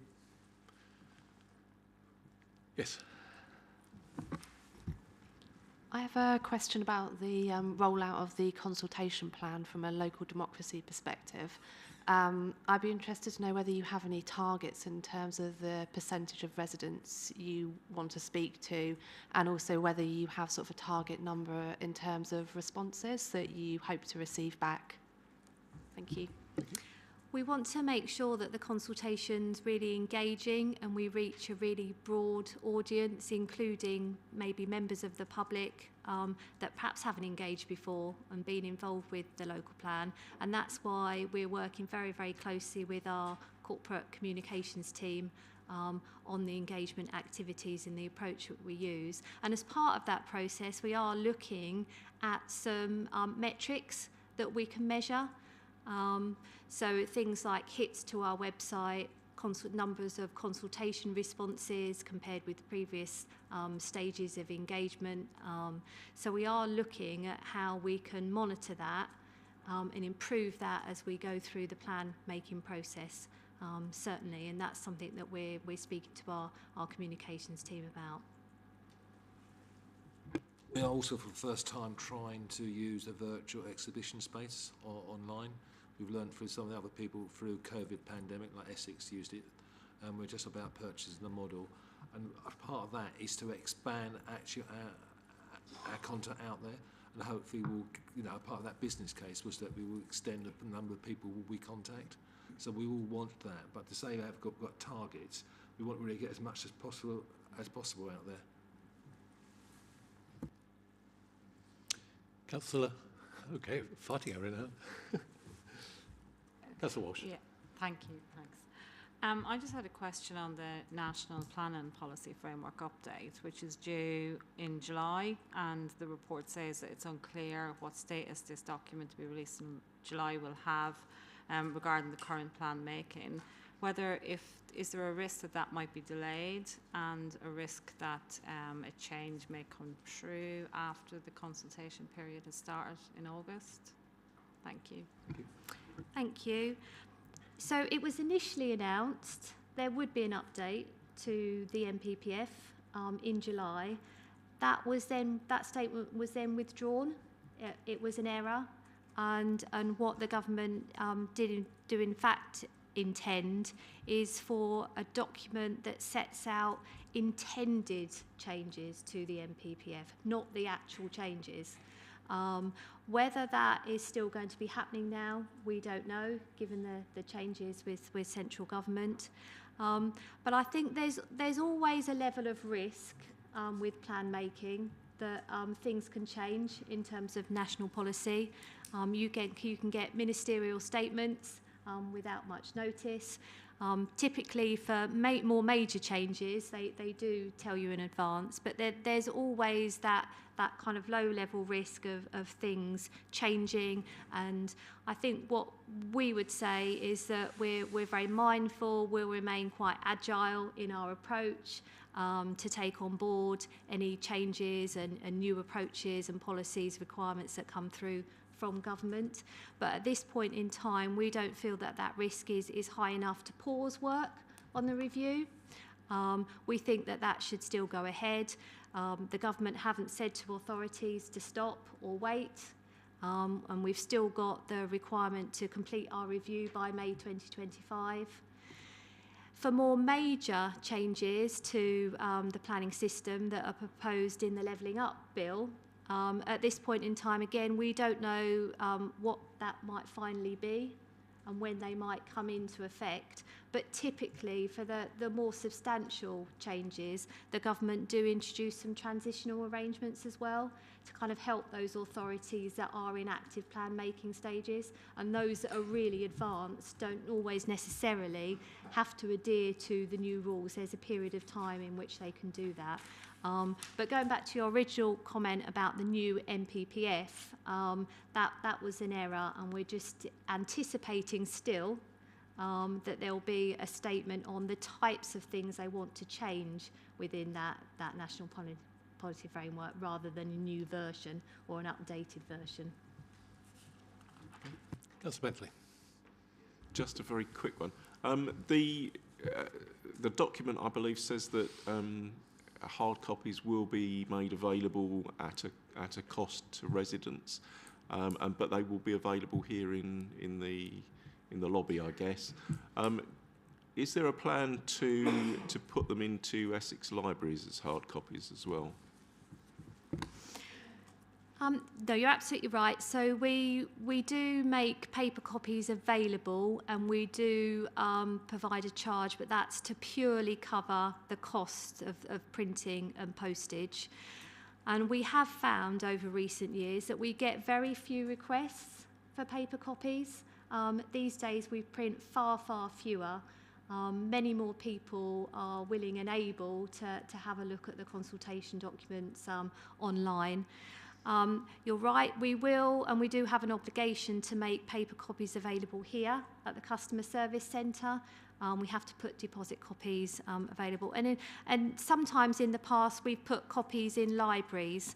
The feedback we get, however, from Essex libraries is, one, they typically don't have the space to accommodate the documents, and they get very, very few requests from members of the public to look at them. So they tend to sit on the shelves during the consultation period and then after. So it's something that we don't necessarily routinely do now for that reason. Could I just reply shortly? Maybe the problem is that people don't know that they're in the library rather than they don't use them, and maybe we need to publicise, as local councillors, that these copies will be available in libraries. What we do offer as well is all of our town and parish councils, if they would like paper copies, we provide them to them as well. And in some instances, they might make those available for members of the public to come and have a look through during their normal opening hours. But yeah, so we do have some paper copies that we make available. But we will respond to any requests then that comes. Yeah, so make the requests. Councillor Moore. Thank you, Chair. It's so important that we have community engagement here. Having been pre-councillor, as I am now, a consultee on the local plan first time around back in 2012, probably going forward, it was a dry, sort of, we get a letter of notification. The process can really change now, thanks to all of the various media that you've spoken about, and I really support the idea of videos and explanatory means on social media. So it can be paperless largely, and it should be. But it's also important that certainly parishes and town councils engage in the process and actively promote this. Our aspiration is to guide the growth of Chelmsford, so we become a greener and fairer and better connected community. And that connection starts right at this point now, because that's how people's voices are heard. And we serve all residents, no matter whether they're voting for us or not, and we want to engage them in the process. It's so important at local democracy level. Thank you. Thank you. Councillor Steele. Yeah, isn't the main reaction from members of the public and from the parish councils that they don't actually want any more housing and they don't want 8,000 extra houses? Is there a question one that they can answer and say, we don't want that, and then they stop? And how are you going to react to that sort of feedback? It's a little bit like the National Grid proposal, which is our preference is to build some more houses, but now tell us what you think about that. Just going back to Councillor Moore's comments, in terms of parish and town councils, we do ask them to help us with the engagement activities as well, and we try to support them through that process. So we typically will send them some text articles that they can help to put within their newsletters and publications, and that's often very widely received. And we'll also be sending them things like posters as well, just to kind of raise awareness of the consultation, so as many people as possible know that it's happening. If they then choose to participate, then that's absolutely great, but at least they know in the first place that it's taking place and how to get involved if they want to. in terms of Councillor Steele's comment, we're not in a position where we can just say no to future growth. The government make it a real priority of planning and local plans to make sure that we continue to meet growing needs for homes and employment and infrastructure and so on. And they've set a national target of delivering 300,000 new homes. We also have now the standard methodology for calculating local housing needs. So we have a set target set nationally in terms of house building. So we're not in a position where we can say no. We can obviously influence the amount and the location of that through the local plan, and we try to get the best deal and make sure that those sites and the spatial strategy will be the most sustainable and deliver the best outcomes for the community now and in the future. But we're not in a position where we say now, and there is a real risk that if we don't meet our full needs, we'll go through the plan making process and then we'll be found unsound at the examination, and then that means starting completely again. I think I knew that. Yes, thank you for that. I know we've got no choice about this. So that's got to be really clear as part of the consultation then, that there's, you can object to there being that many new houses, but it's going to happen, and therefore let's have a sensible discussion about what they look like and what the outcome is. So as long as that's clear. Respond? Or?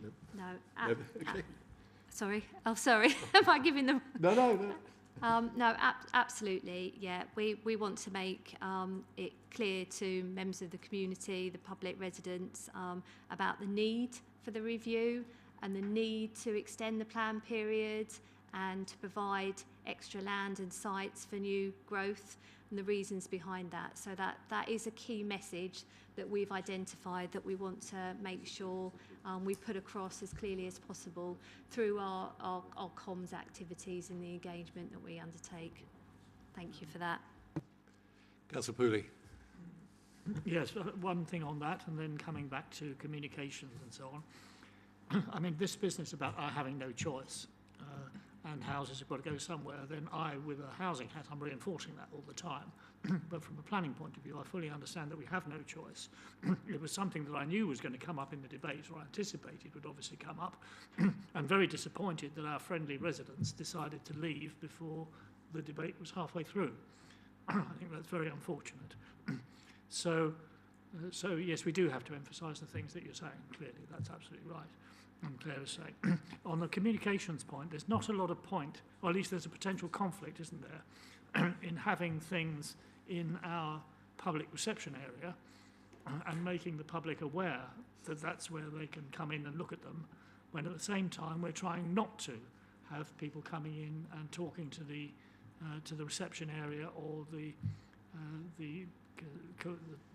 triage team behind them at all. So I think that we need to just think about that, because if we're going to publicise it, we may actually get some residents coming in, which is not in time with our preferred policy. Now, parish councils and town councils are the answer, in my opinion, rather than the need for local libraries to have them all the time, provided the parishes and the town councils are doing their job. I, of course, am not parished, me, myself and me. I live in a non-parished area, and so I would certainly appreciate the central library having copies, which our residents in Molsham and Central can be made aware, and other non-parish areas can be made aware that that's where they can go and see them. Thank you. Thank you. Thank you. Just in terms of making paper copies available here at the Customer Service Centre, it is one of the obligations actually in the regulations. We do need to make sure we put on deposit paper copies in our main offices, so we satisfy that duty, that requirement by doing that.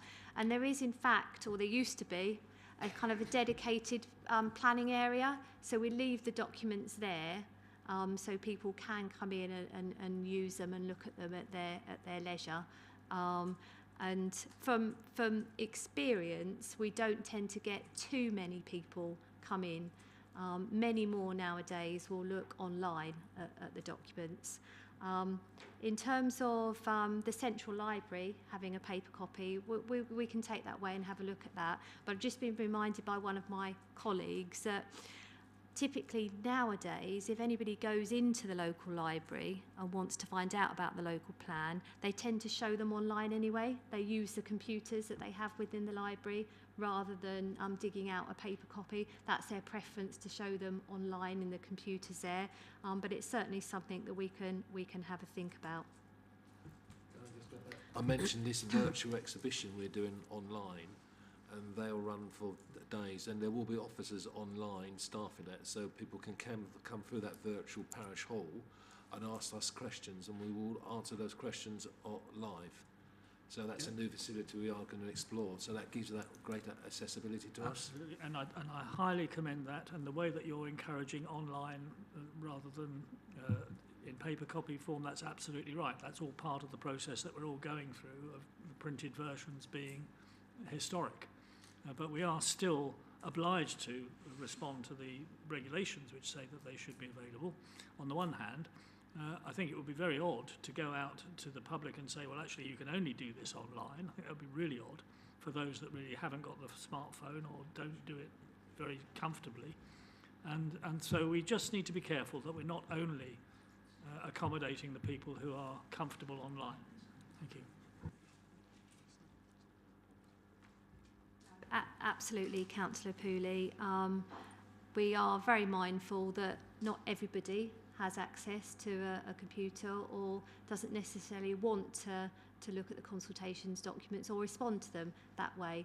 We're finding that the vast majority do, but you know, if people do need a paper copy or would like to see a paper copy, then we'll do our best to make sure that that can happen, and that, as I say, copies are available to view in locations such as this, and also we can make copies available at town, parish council offices, etc. if they're able and willing to take those for us as well. But yes, we do recognise that not everybody likes the digital route, and we don't enforce that. We can still accept paper copies, letters and so on. We strongly encourage people to use our consultation portal and electronic means such as email, because it's much more efficient for us in terms of processing. If somebody sends a letter, then we need to physically type that into our consultation software. So it's quite time consuming on our part, but we do realise that that might be somebody's preference or indeed their only means of replying, and we wouldn't want to stop them from taking part. I'd like to make the recommendations now. These kind of details, perhaps members can take them up with the officers so it doesn't go on at great length. And I'd like to make the recommendations. There are 4 recommendations. First of all, the board approves the publication of the adopted local plan issues and occupation and options document. I'm going to summarise these a bit. And secondly, to give delegated authority to the Director of Sustainable Communities and the Cabinet members for Sustainable Development and Connected Chelmsford, with any minor amendments, and possibly to prepare this forward as suggested by Councillor Pooley. And then there's the addition of the other accompanying documents. 3, the board notes the outcomes of the consultation on the integrated impact assessment, scoping report consultation, and 4, the board notes the emerging findings from the integrated impact assessment and issues option. So I'd like to propose those 4 recommendations. Thank you. Seconded. Members happy with those recommendations? Thank you very much. Okay, thank you. Thank you for all the discussions.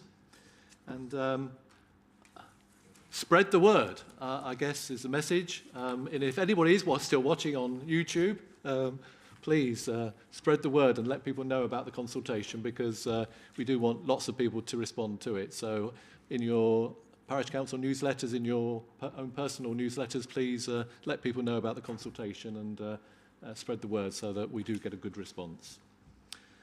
Okay, agenda item 7, a plan for improving the rivers and waterways in and around Chelmsford. Thank you, Chairman. Just a very brief introduction, no pictures or anything, so the technology can't go wrong. Paul Van Dam, who most of you will know, who's Parks and Green Spaces Managers, here as well, so we'll be able to help in any discussion. Paul has coordinated quite a lot of the work of the working group, so that's been his role. So the report sets out the conclusions of the Waterways Working Group in respect of the options and opportunities to improve the appearance of attractiveness of recreational use of the rivers and waterways in and around Chelmsford, which includes Southwold and Ferrers and places. It also looked at promoting activities that enhance the habitat of the rivers and waterways, the ecological and biodiversity values. So it's quite a broad remit that the working group took on. The report sets out the policy context for the waterways plan in 2.1, and then it lists 6 areas for improvement that were identified by the working group. They're in 2.2. And then in the plan itself, so in Appendix B, from paragraph 21 on, there's 38 ambitions and potential actions that are identified that reflect those policies. So they're grouped under those priorities. I think it's just worth emphasising they need to be viewed as a 10-year programme. So they're a combination of more immediate, relatively low-cost options and other larger scale projects that will probably need some significant capital investment. And many of those larger scale improvements will probably be integrated into the delivery of the key city centre development sites. So you've got some linkages there. The initial, and it's a broad-based assessment, is that there's a likely level of investment of about 13 to 15 million pounds. But there's obviously scope to lever in external funding from different sources to offset some of those costs. But I think if the council wants to implement this plan, it will have to find some of its own resources because there will need to be match funding. Not all will be delivered through other routes. It's probably a convenient point just to give a response to the questions from Mr. Hammond at this point. So I don't know whether you've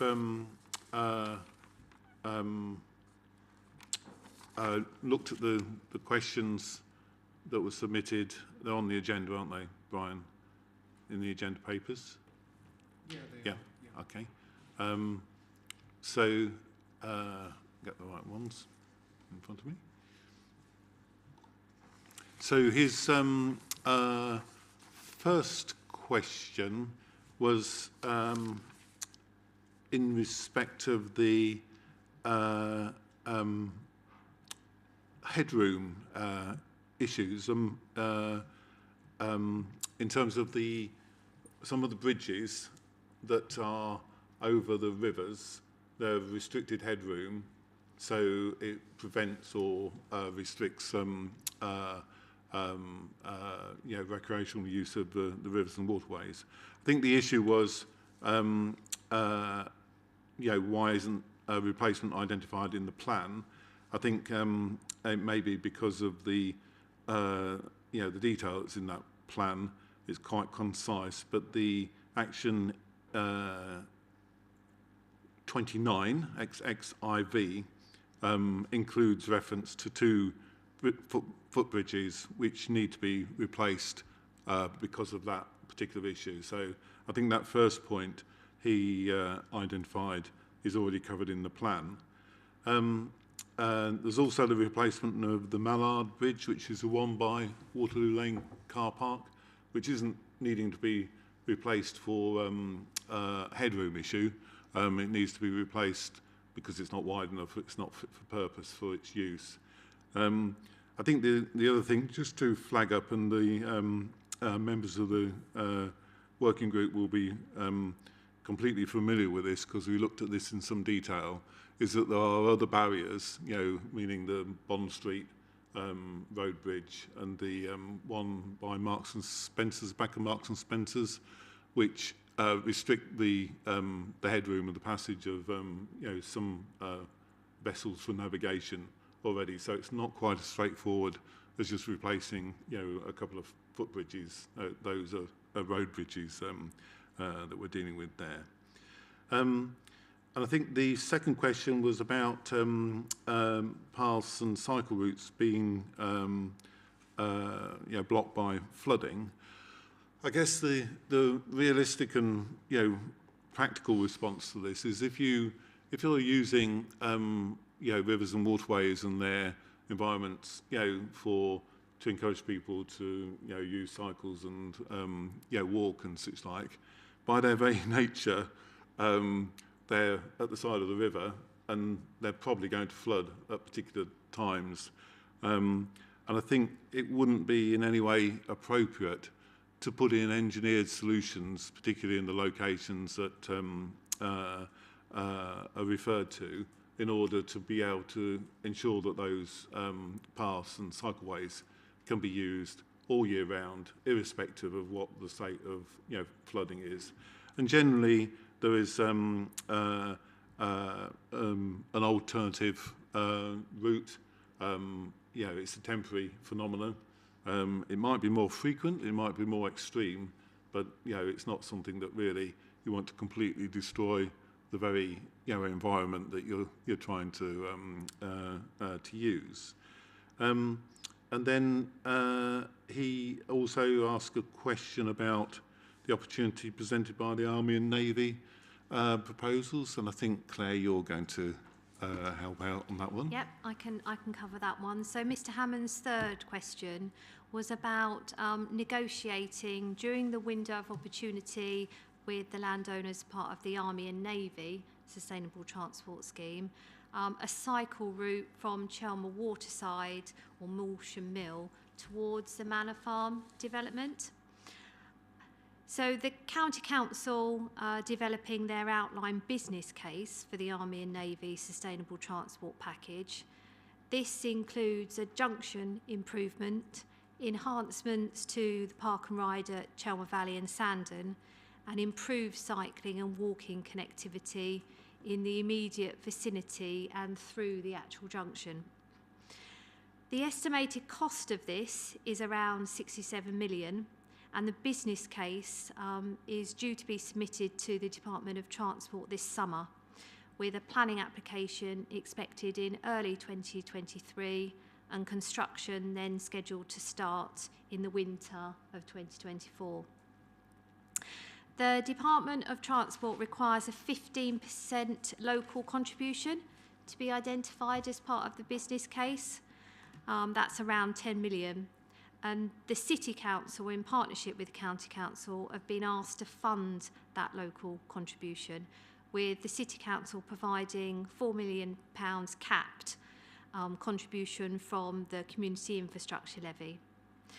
Now, the City Council's contribution is going to be conditional upon the County Council working with us to develop proposals for additional cycling and walking connectivity between the new developments in East Chelmsford and the city centre. A further 1.5 million of community infrastructure levy is intended for this purpose, and the council approval will be needed for these proposals to proceed. We're also working really closely with the developers of East Chelmsford and the city centre to ensure that where appropriate, the provision of cycling and walking routes within development sites that could allow connections to potential future off-site cycle and pedestrian routes happen. So hopefully that answers Mr. Hammond's question on. So the recommendation is for the policy board to endorse this plan, and that's acknowledging that many of the decisions about specific projects will be taken elsewhere. So, for example, the improvements to the navigation and the water retention devices is obviously going to be a matter for Cabinet to make a decision on at some point in the future. So it's about, I think, endorsing the plan. And I think the importance of the plan is it assembles all these potential actions and ambitions into one comprehensive and cohesive plan, so that they can be seen, geographically, how they link geographically, how they interrelate, and the respective timing of some of the activities and ambitions, and particularly those that are, linked to the development of, the main city centre sites, because obviously the timing of those is going to be wholly conditional upon the development of those sites. And I think one of the things that the working group probably struggled with initially is that you couldn't see an overall picture, a comprehensive plan as to how some of these things were going to come about. And actually, when you begin to assemble that and see all the plans that are currently in place, we can probably realise most of this plan, with the arrangements that are in place. So it's quite an impressive range of activity. It's just that it wasn't connected. You couldn't see it. You couldn't really get a sense, a feel for it. So the appointed members of the working group are Councillors Lee, Fuller, Councillor Moore, Councillor Gulliver, Councillor Bentley, although we were joined on some occasions by other councillors and representatives from outside organisations. So I think there's been a lot of input, a lot of constructive suggestions, ideas, and some challenge, to the composition of this plan. Unfortunately, Councillor Lee was unable to attend. He was required, I think, at the licensing committee. So he, isn't here to, have his say. He chaired most of the, the meetings, but other members of the working group may well wish to have their own say. So I'll stop there. Thank you very much. Do members have any comments? Councillor Soshin? Yeah, I've got 3 questions. On Appendix 2 in 9, it refers to the word reparison, and I wondered what that meant. Shall I answer? I'll ask all the questions. Well, I think we can answer that one quite quickly. Yeah. I've also sent you this on email. Thank you. So the word that's used is actually riparian, and basically it just means the definition is situated on the banks of a river, or in ecological terms it refers to the wetlands adjacent to the river and stream. But the thing which is actually, in fairness, it is referenced in the plan, is that the Environment Agency produce a really good, for them, it's a good publication.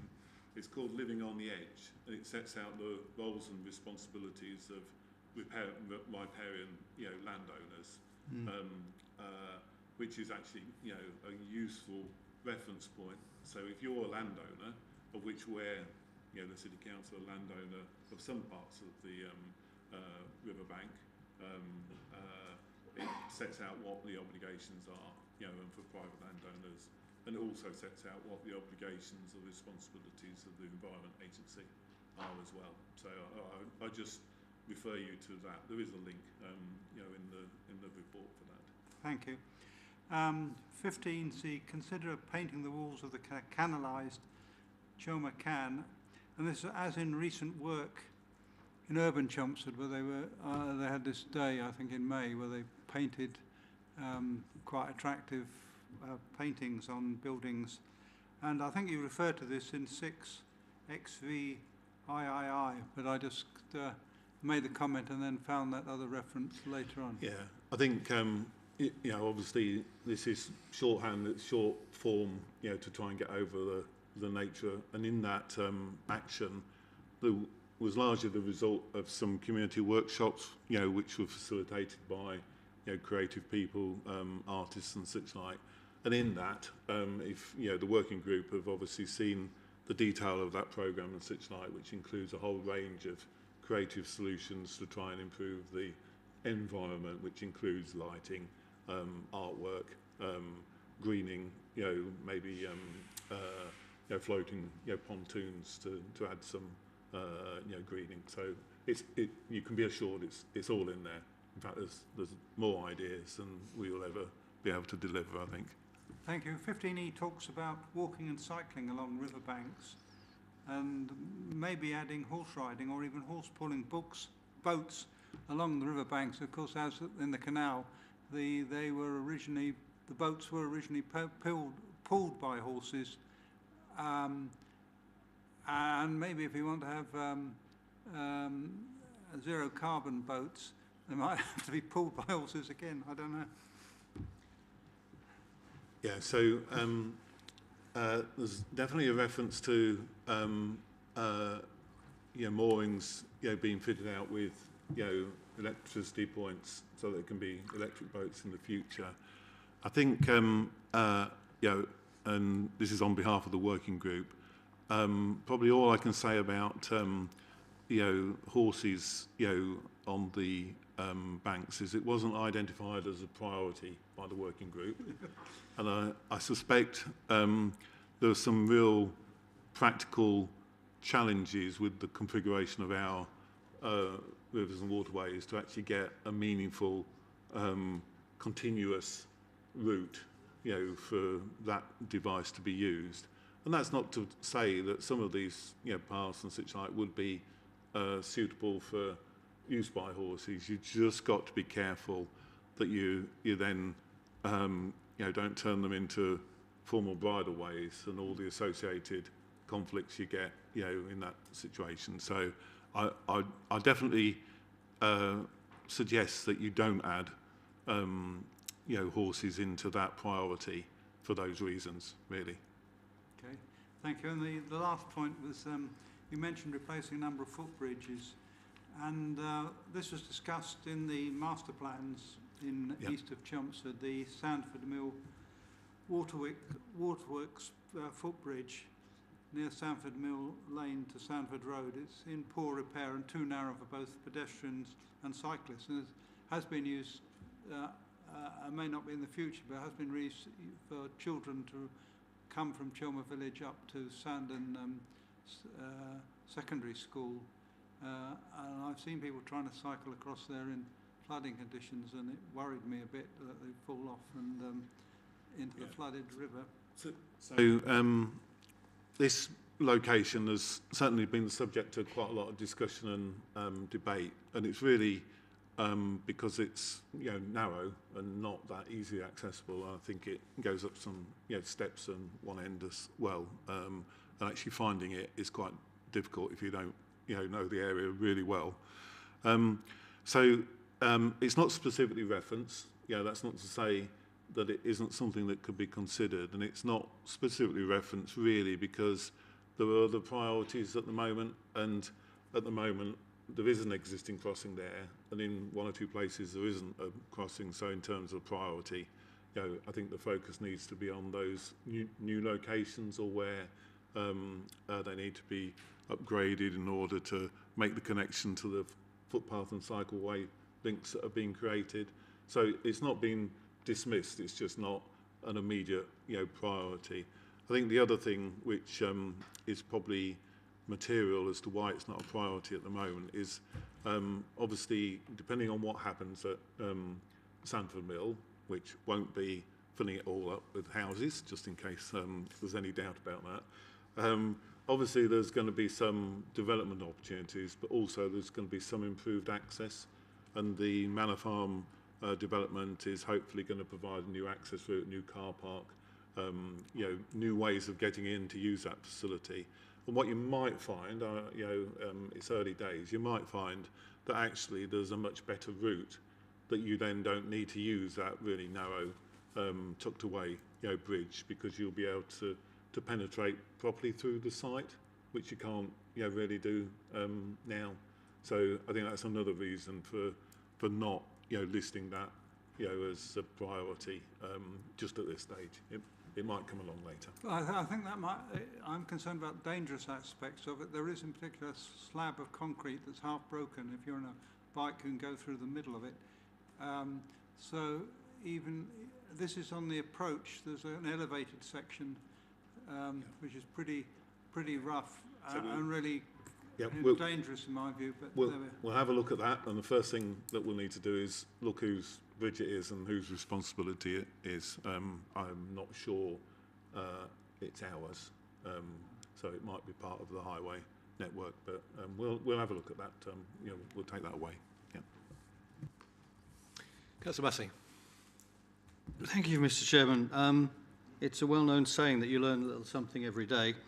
For the last 4 years, I've marshalled the park run at Southwood and Ferrers on the sea wall. I now learn that the piece of water next to me is called Horbush Creek. And I never knew that, and I don't think anybody in South Woodham did. So you learn something every day. Thank you. We're here to please. Are you saying that's wrong then? No. I asked him what the park ranger and he said it was just a borough. Councillor Bentley.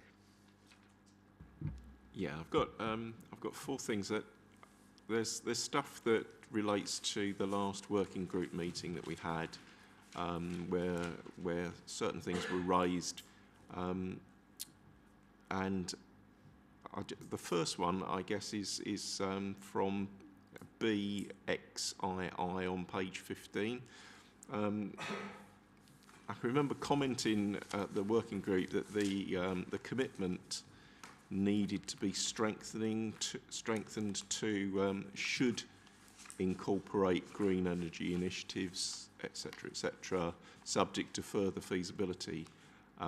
What we've got in the document is a word that is very similar to what was already there in terms of strength. So I would ask or propose that Policy Board increases it to what our members at the group suggested, which is should incorporate, given what we've already heard this evening to do with the local plan and the national grid stuff, that we should be encouraging or looking at putting in on our own behalf initiatives for local green energy renewal or local green energy initiatives into development proposals.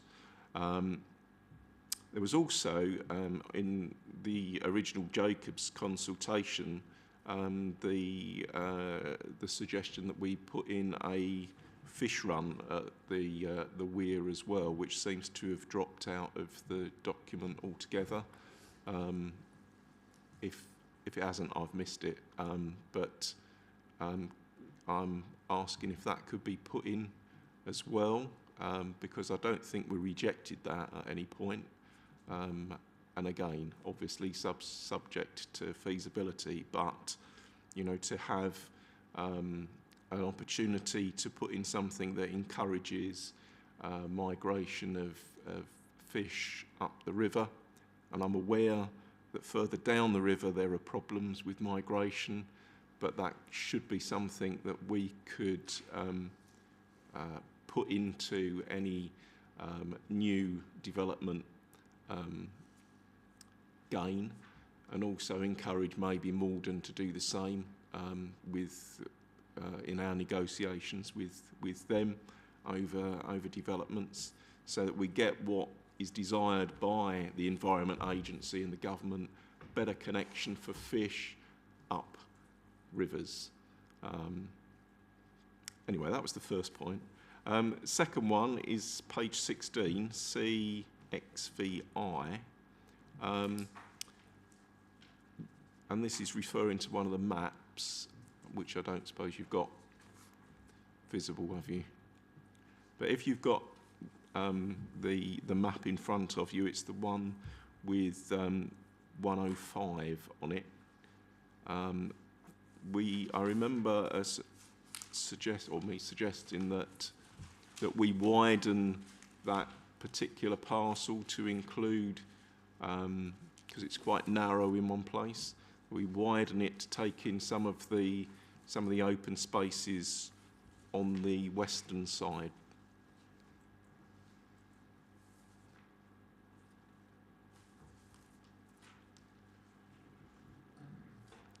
Our officers aware of what we're talking about? Yeah. Do you want responses to those? Or Well, I've got two more. Do you want to do them all in one batch? No, we'll do You those. want to Do those two first. And then. Okay. So the should debate. Well, I'll take this on board. So that wording is meant to be much stronger than should,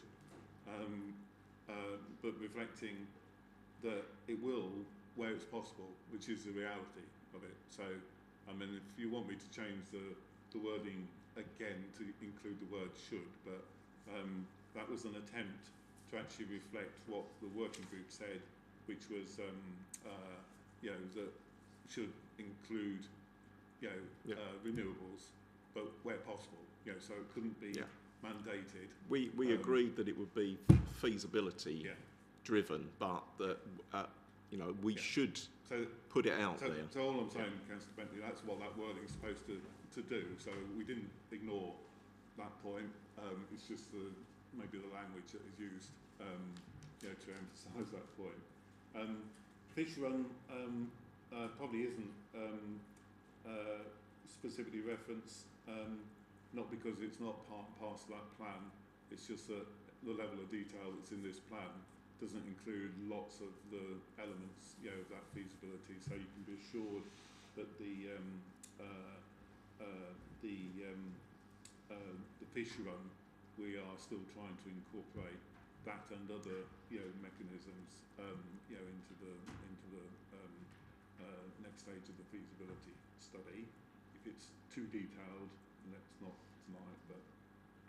But it is part of the feasibility study. We were commissioning a battle lock, and within that, those options, as well as the actual regeneration of electricity, will be incorporated. Yeah, good. But I think your comment about 105 on these plans, maybe I should have positioned these plans a bit more. They are what they look like, which is some numbers stuck on a plan, you know, to give you an indication of where some of these things are, rather than a full descriptive of the extent and such like. And the purpose of those was simply because some members of the working group, in fairness, and some members of this board will probably have no idea where some of these things were. And I think the other idea, you know, simply so that you can see the scope and the breadth and how things are joined, you know, together, particularly with cycleway and footpath links and such like. So they're not pretending to be anything else, and I'm sure if this plan is agreed and we take some of these forward, we'll produce, you know, more cultured and more, you know, accurate, descriptive plans. They are really just indicative. And I appreciate that. It's just that I remember Jeremy Potter being quite enthusiastic about moving that boundary because it was the part of the green wedge in that part of the town. Shall I carry on? Yeah. Thank you. Only short ones. Page 17, DXXVII, where you've got the list of things that to do with the Environment Agency. I think we should include untreated sewage and chemicals from businesses that are illegally flushed into rivers as well, in that little section. So untreated sewage and what? Chemicals from businesses that have flushed into the river illegally. And then finally, page 17 and 18, again, this is a discussion on parcels of land 201 to 208. And we did talk about those areas needing to be planted with trees as soon as possible, bearing in mind what the objective was. Are there any issues with moving this forward swiftly? Are we in a position to start now? Was the question that I had. Okay, so the untreated sewage and the chemicals, not a problem. So 202 to 208 is even more schematic than some of the others. And the reason that it's not hugely well developed and defined is because we're concurrent to this. If you remember, we're engaged with an Environment Agency over the flood resilience partnership.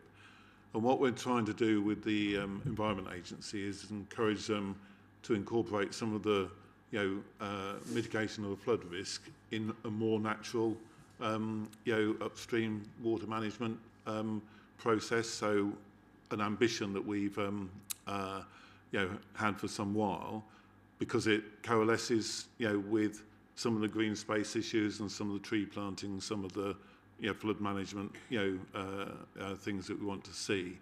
It's just that that discussion has only got as far as the 201 on there, and the Environment Agency are just looking at modelling the opportunities and the impact for the rest of the WID as it goes further upstream. So maybe in 3 or 4 months the ideas behind that will be much better developed. And then what we're trying to do is, if we can, because not all of that is the City Council's land, it doesn't necessarily have access to that land, but if we can merge the flood resilience work with our tree planting work and such like, we'll probably be able to achieve both ends. But I'm afraid you just have to be a little bit patient to see what that might be. I appreciate that. It's just that trees don't grow that quickly, and it's probably something that needs being done as soon as possible. Yep. I think everybody's with you on that one. Yeah. Thank you. Councillor Willis. Thank you, James. I'd like warmly to welcome this report and to thank very sincerely my fellow members and all the officers who've contributed to it. I think it's an excellent report, and coming at it as you would expect me to do from a green perspective, it includes many, many good things. And I do endorse, incidentally, the fish ladder idea. I think it's a delightful example. It's been done elsewhere on much more challenging circumstances. There's a major hydroelectric scheme in Scotland that I've seen, and there's a very elaborate salmon ladder to enable the salmon to leap their way up past this massive obstruction. So I can't believe it wouldn't be possible here, and by comparison, much more reasonably meaningful in terms of resources. And I also share with Councillor Bentley a concern particularly about the scope of what's undertaken around the weir and the floodgates. It seems to be quite a critical part of it. There are many other good things about other areas, but at this stage, understandably, it can only be vague, and they're making all the right noises are in there. It talks about legacy arrangements, and it also talks quite rightly about the opportunity to factor in external investment. And one of my frustrations through the last year is that I'm aware of sources of funding, particularly for sustainable energy schemes. Everything I've done to try to encourage parish councils and others to move forward such schemes, sadly nothing has come forward in the last year to actually apply for these. And I think there's an opportunity here, particularly probably on an Archimedes screw or something similar, to take advantage of the fall of water at that point and harness it for the production of green energy. So I do hope that particular aspect of the scheme, can be kept fairly centre stage, and that we're able to achieve something worthwhile there, and something we can show future generations. Well, we did have the opportunity to do this here, and we took it. Thank you, Chairman. Thank you.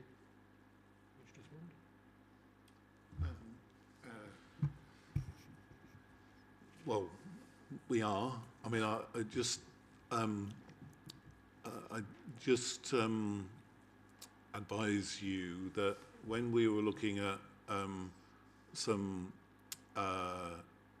options for self-generating energy, so at the time, I think it was 2015, where we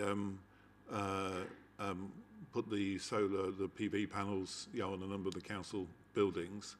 At that time, there was a small investigation of possible, energy sources, in the rivers.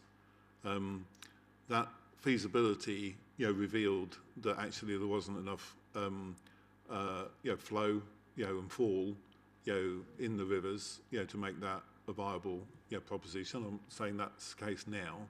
And in fact, the only the area that looked as though it had some potential was further down in Sandford Mill in the by the gates, at Sandford Mill itself, where you've got a considerable flow.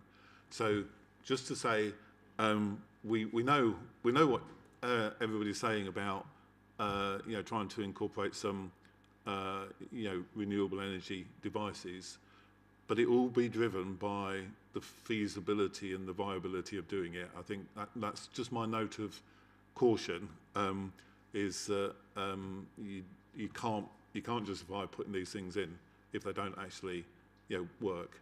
And I think the issue with the just on the fish migration and such like, we need a bit of work doing to say what fish we're trying to get from where to where, so that that device is properly specified with some expert advice, so it's fit for purpose for the type of fish that we've got.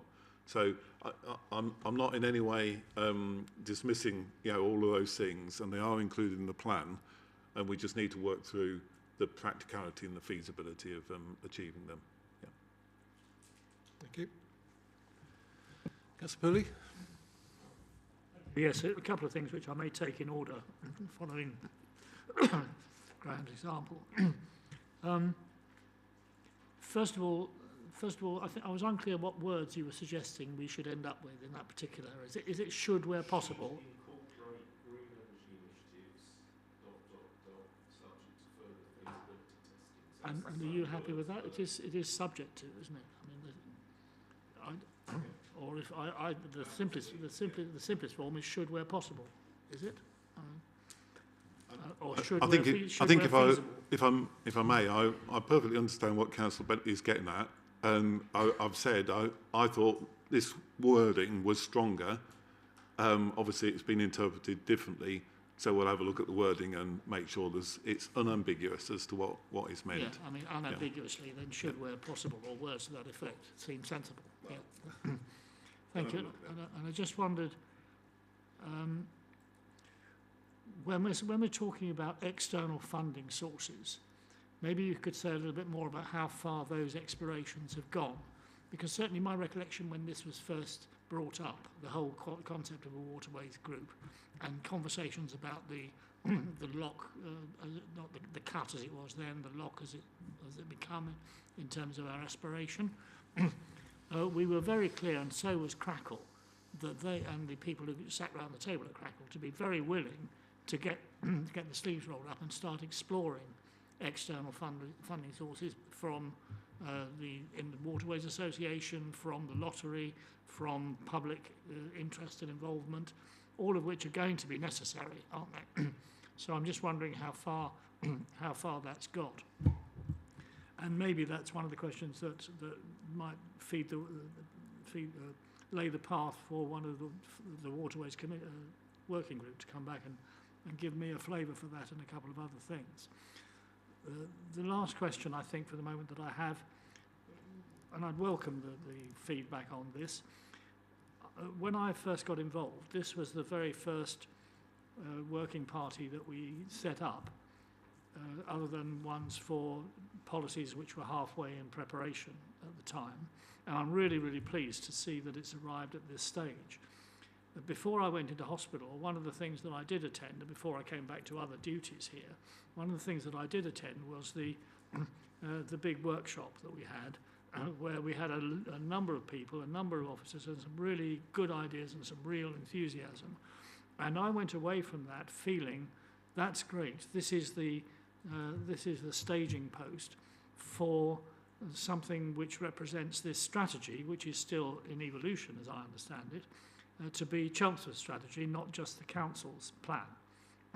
And so I'm wondering how far we've got with that, if we agree with that, for that matter, because I think in my picture of things, this could easily develop in the same way as Live Well Chelmsford has, to become Chelmsford Waterways, rather than us.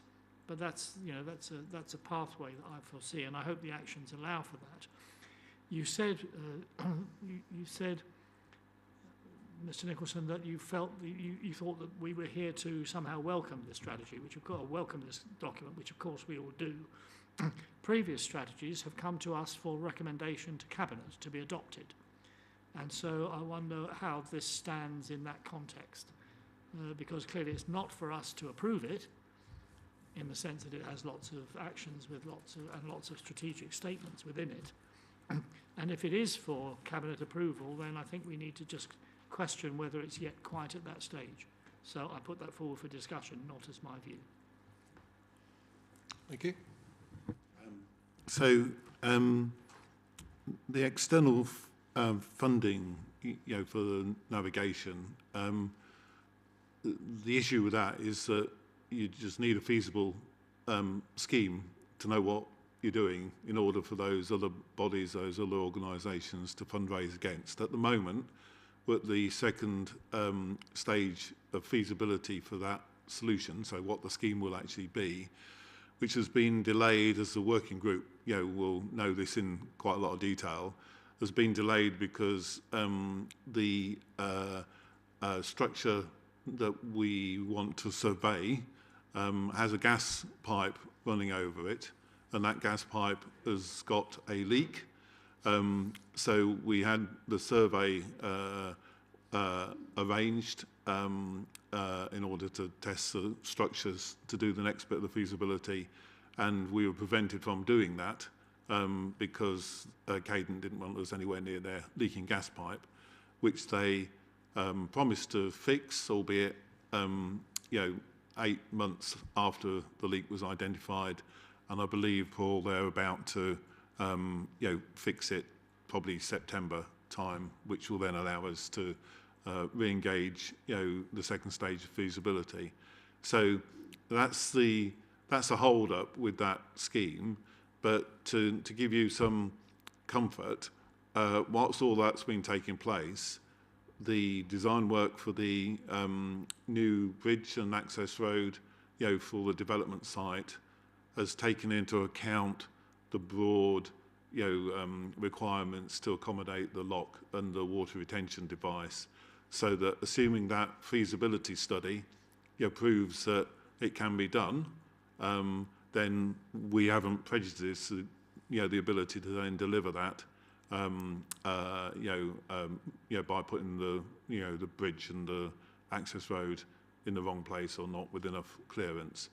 So where we're at with that is that we desperately need this feasibility study to be completed to show that you've got a feasible option.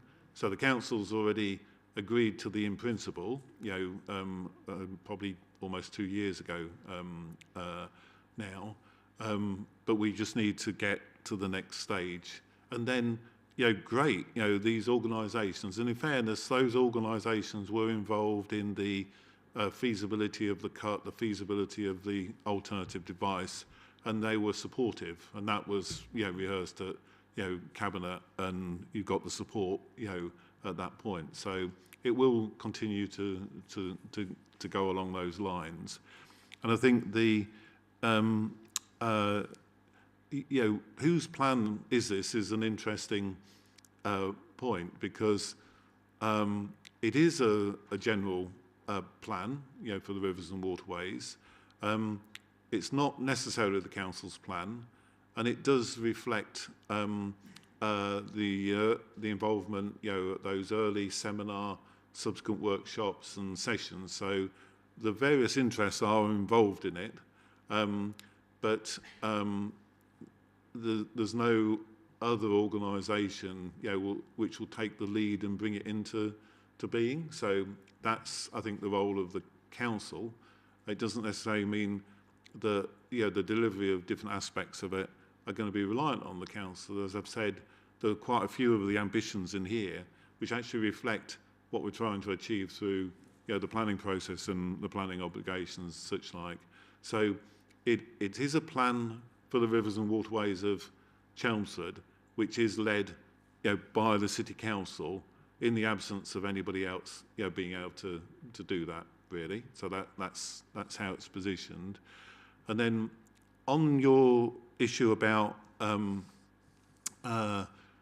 is the council trying to agree this plan and such like? Well, I'm happy for you to take that, you know, any which way you wish, because it's really difficult to position. So in the introduction, I said, I think this is a plan which the policy board, you know, the working group has produced this plan for the policy board to look at. The policy board should endorse that plan. I think that's the recommendation. And the reason that it's positioned in that way is because so many of the ambitions and the potential actions in it require somebody else, you know, to make the decision. You know, the policy board, and I think, you know, the risk is if you put it to cabinet and say, can you agree this plan, knowing that, for example, you haven't got the feasibility study for the navigation and the lock, what they're going to struggle, you know, to sort of agree that without further information. So I think this plan is produced, and it's been long and quite hard work, in fairness, for the working group. It's been quite a challenging time, because you talk about, you know, that early seminar. There was then the small matter of the COVID outbreak, which actually completely trashed and made it almost impossible to continue some of that engagement. And we had 2 or 3 goes with the community, you know, the creative workshop and such like, and that kept being put off and such like. So the working group has actually found it quite difficult over the last couple of years, you know, to actually move things forward probably on the pace that we might want, which is, at some point, you've got to, I think you've just got to bring the plan, the ambition, you know, together, get it endorsed so that everybody recognises it, and then I think, you know, the various parties, the organisations, the external people, you know what they're working to, what we're trying to achieve. So that's the only reason it's positioned as that. I'm not sure we could present this to cabinet, you know, for them to agree at the moment. You know, if I may come back, Chair, and maybe we'd like to hear from our 2 cabinet members who are very involved in this, in where the route that we take with it from here in terms of our recommendation. But I'm not disagreeing with what Mr. Nicholson is saying at all. I'm concerned to understand that the various parties that were identified at that seminar and have been involved in to different extents since have either already or are going to be encouraged to have their say about this quote-unquote plan, which we're being asked to endorse.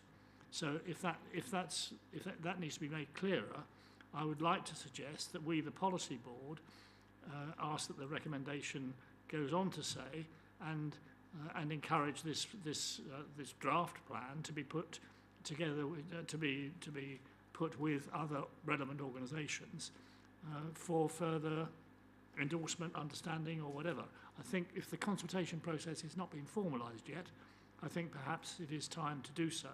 And because it is such a good document, because it does bring everything together, that's essentially what I'm saying. And just in terms of Cabinet, the housing strategy also includes lots of things that we aren't responsible for, and says so in the housing strategy, quite in words of one syllable. Otherwise, the Cabinet wouldn't have endorsed it without saying, well, hang on a second, we can't do this, this and this.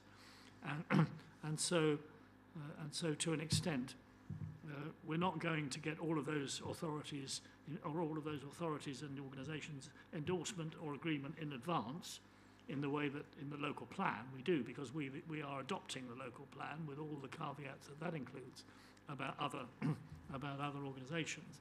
In terms of a strategy which goes across directorates and never mind goes across organisations outside the council, we have to decide on a way to do that and make sure we are locking in those outside bodies in the best possible way. That's the point I'm trying to make. I mean, if I could just comment, I mean, you obviously, you know, as a board, you're free to do whatever you want with it and move it through whatever you know, processes you want. But I'll just make the observation that this isn't really a plan, you know, in the sense of it's a sort of plan that you formally consult on and such like. You know, this is a plan that, you know, has arisen by engaging with, you know, relevant and interested parties in order just to assemble the ambitions and the ideas, you know, together so that they're more visible. And when you actually look at the description, it's all about the ambition and what could be achieved and potential actions and such like. And I just think there's just a bit of a risk that you try to make it so formal that you have to turn it into something, you know, different, and it's not designed, it's not emerged, you know, in that way. It's emerged by the working group engaging with a variety of interests, looking at different aspects and then trying to pull it, you know, together. So, you know, obviously, you know, do what you wish. I just, you know, what you wish. I just, you know, just caution you. You don't turn this into something that we, you know, that it isn't, you know, isn't trying to be, you know, by formalising it. Really, that's all. Yeah. Councillor Willis. Chairman, listening to the last two contributions, I'm wondering if either of our council colleagues, our cabinet colleagues, could come up with a form of words in which, for example, the cabinet could welcome this document or otherwise endorse its general intentions without obviously being committed, for the reasons that Mr. Nichols has made very clear, to any specific actions. Councillor Moore. Well, I will at this point, Chair, seek advice briefly from yourself and Councillor Bentley, all members of the working group. I hope you agree that it's a dynamic group that we have, and right from the outset, right from that first workshop, February the 14th, 2020, we had involvement and input from partners, and it was wonderful to see. And we've drawn on that throughout this process. So J.A. Baker Society were there, and now we have Mark Diaz talking about cultural work and projects involving that wonderful writing. And we work with Writtle University, coming up with landscape proposals for Sandford Mill. It's been a network of partnerships throughout. And this should not be a dry document. This is a living and active plan, and it's aspirational, and it's all about connecting Chelmsford, not only geographically and through the navigation, but through input from people all of the time. And I'm very happy for it to come to Cabinet. We're working on these projects all the time and developing them. So in terms of a pathway, if you feel, members feel they want Cabinet's welcoming or endorsement of the plan, that's fine. But I wanted to reassure you as members of Policy Board that this has been a collaborative project from the outset, with guests coming in from RSPB, Environment Agency input. We work together. So all we're doing is conveying our aspirations to you, and it is for the City of Chelmsford, but guided by the Council, overseeing and welcoming input from all partners. Sorry, I don't think I was making myself clear. It's not Cabinet that I'm too worried about at the moment, because if it was to go to Cabinet from here, I'm not sure that it's quite ready.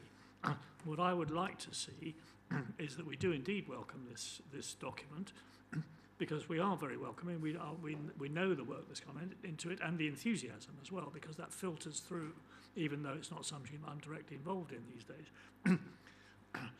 But I'd like to see it welcomed, and without being too formal about it, I'd like to see all of those organisations that you mentioned have the opportunity to say what they think of it. That's what I'm saying. Chairman, I'd like to actually put forward the recommendation. Hang on, one moment, just wait till we've quite finished that. Mr Van Dam, I mean, is there any reason why we can't send your wonderful report out to all those people who attended the seminars and things like that? we can arrange another session of that particular group and make the document the single point of discussion. But echoing what Councillor Moore has said, we have brought together these organisations all the way along, not necessarily all at the same time, although that first working session was with them all at the same time, but different facets have been explored with different working groups. So we can arrange another session and see whether we can achieve some sort of consensus. But to be fair, this is, as Councillor Moore said, a living document. It has been consulted upon. So I'm not quite sure what we will achieve by further consultation, if you like, other than for people to endorse it. I think you'd have to set it up something like another conference, like the first one. You'd probably have to set up, a sort of conference and. Well, I just think it's important that we do show them that we have, done work on it, and these are the sort of ambitions we have, and we really like your input. Yeah, I wouldn't want you to be under the impression that we haven't done that, because most of these organisations need all of them are aware of this plan and are aware of all the different aspects, and have actually commented since then on many of the aspects. I mean, Cracknell was mentioned, Essex Waterways was mentioned. They have been directly involved in compiling this document, and the example that Keith gave in terms of how the bridge design has been influenced to make sure that we can achieve the lock, to put it in very practical terms, that has involved those organisations directly in quite a lot of detail, if you like. And even these issues about the gas main, we have communicated with and continue to communicate with these organisations to keep them up to date of why we haven't perhaps made the progress that we thought we were going to be able to make, and the circumstances why not. And even just recently, we've been communicating with Essex Waterways about that very thing and trying to keep them up to date. So whilst we can certainly arrange another conference, I wouldn't want anybody to be under the illusion that they're not involved and they haven't had an opportunity at every turn to comment and so on. That's not the case. Sure, I'm absolutely reassured on that point. In one sense, without it, that they haven't seen this document, as I understand it. And this is the first time this character, as Mr. Nicholson started off by saying, that all of these threads have been brought together in one place, and relevance to all of these organisations to a great extent. Chair, I'd like to come back and argue that we just make this recommendation, then the working group can do these consultations with whoever they recommend, the members of that. So I'd like to put this recommendation that we endorse this policy now, and it doesn't stop the working group making further recommendations to consult people as suggested by Councillor Graham Pooley and if they wanted to, seek the endorsement of Cabinet members. But I think the endorsement of this working group, without the separate endorsement of the Cabinet, is fine. And that's why I'd like to propose the recommendation as tabled here, possibly with the allowing certain tweaks as been suggested in the course of this meeting. Really nice, nothing to do with it, but can I just add a couple of points? On planning documents, we do consultations for specific purposes, for statutory status, to give it weight, to give it a consideration weight when we consider. Okay, I don't think what I want to listen to. Why you want to do consultation here? This is really our shared vision, which we're putting out for people of a river. It's not a policy, it's not a strategy, it's a vision, it's a perspective, what we want people to come together and do actions over a longer period. So if someone's improving their property next door, say, well, that's a good idea, I'll put a river path there. It's for us planners to say, this is our ambition to what 106. So, provided you've gone out and seen to people before and they're happy to endorse it, I will ask you, is that why are you going out to consultation again? No, it's a case of consultation. I think I just wasn't quite sure if all the people actually were aware of this document. You know, I mean, you know, get the message out there that we are. It's not actually a statutory policy. No, but it's our vision, it's our perspective. Yes, but do they know that? Do they know it's our vision? You know, do they know it's our ambition? You know. Yeah, I think if I may, one of the things that we talked about during the course of the working group is whether there's a need to produce a prospectus. I think that's the easiest way of describing it. And partly for fundraising purposes, partly for being able to display or describe what these ambitions are in something that's a bit more publicly accessible, a bit more public facing and such like. And I think it's a very valid question to ask, because if you're for example fundraising on the lock and the navigation, you're going to have something more than just a dry technical feasibility study to do it. You're going to need to position what it's trying to achieve, how it sits in the context, and the ambition for the river and such like. So you absolutely need something. It's just isn't that what you're trying to to create, and in order to create that, you just need this basic stuff. These ambitions, to be agreed, so you can then develop the prospectus on that basis, if that's how you want to, which you could link in with a follow-up conference, to say, and this is the shape of things, this is the priorities that have been identified, et cetera, et cetera. You could link it, and then that would re-engage with that wider group, and I guess the benefit of that would be they'd all be sat in the room together again, because they haven't often all sat together, because it's tended to be subject specific, so that would be of benefit. So we could look at that, but you're still going to have to agree something in some way for us to do that, aren't you? I think the other issue is a bit about timing, because if we are going to engage with some of these organisations, if I was them, I would be asking the question, well, where did you get with the feasibility for the lock proposals? And therefore we do need to do a bit more work to get to a point whereby we can give more meaningful answers on that for the circumstances that we've explained as an example. So I think today is really about, is this our vision and can we endorse that? And then it's about kind of agreeing a future work programme for the Waterways Working Group, and that may include a conference, but timed at a point in time where we have perhaps a bit more to communicate than we have at the present time. Councillor Bentley. Oh, sorry. Sorry. Went for Councillor Bentley first. Sorry. Okay. I was just wondering. I think it says in there it's a 10-year plan. Am I right? Is there space for us to review that before the 10 years are up? In the sense of it's a living document, as you were saying.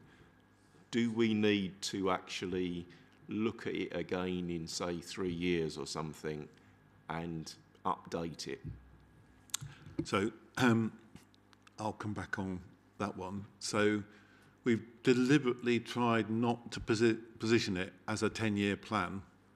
You know, it's positioned that there's a programme of work that will probably take 10 years to complete, you know, rather than it being a 10-year plan. I think the subtlety of that is that you're not in control, you know, of the timing or the delivery, you know, or exactly what, you know, is achieved on a number of these things, you know. So it's an ambition, it's a prospectus, you know, it's a way of unifying, you know, some of the thinking on the rivers and waterways. It's a way of communicating to planning colleagues when they're looking at, you know, development proposals, that this is what we're trying to achieve, and it's really important that this bit is achieved on this site, because without it, we won't have that, you know, link, you know, cycleway link or whatever. So it's all of those things, rather than a, you know, a 10-year plan, which has got all of these things. I mean, they're positioned as ambitions, you know, and potential actions, so that it's, you know, it's not a plan in the traditional sense. So I think your point about if we can get this as a start point, then it'll just get reviewed as it needs to be reviewed, and that programme of work, you know, might, you know, extend to 15 years, or we actually might include, you know, achieve all these in 7 years. You know, what does it matter, really? It's just a different style, it's a different approach, and that's what makes it really distinctly different from, you know, the formal, you know, type of planning consultations. It's just got to be a little bit more agile, I think. Councillor Willis. Chairman, Councillor Soshin has moved that we adopt these proposals. I think that's the phrase. I would like to second that. Okay, all right, thank you. I think really we've done what we yes, do for okay, the council. yeah, okay. So are the board in agreement with that recommendation? Good, thank you very much.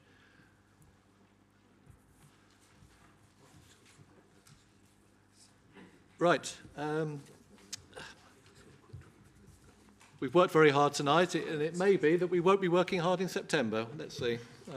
Well, it's a possibility, Chair, because there's nothing scheduled on the work programme for the September meeting at this stage. So I'd just like to flag up the possibility that it might either be cancelled or perhaps pushed back into October to perhaps enable or lighten the workload for the November meeting. But we'll look at that and see what crops up in the meantime, and the timing of the reports that are due to go to November.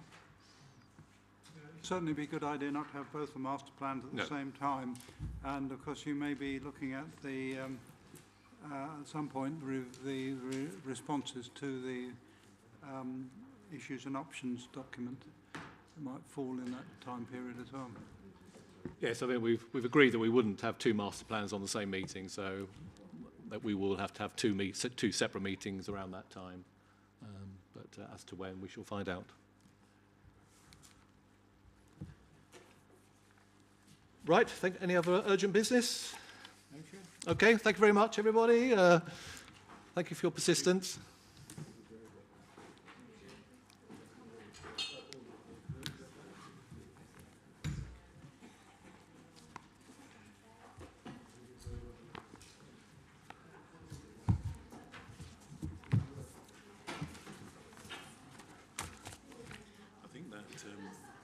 That bit of discussion and debate actually reflects how it's sometimes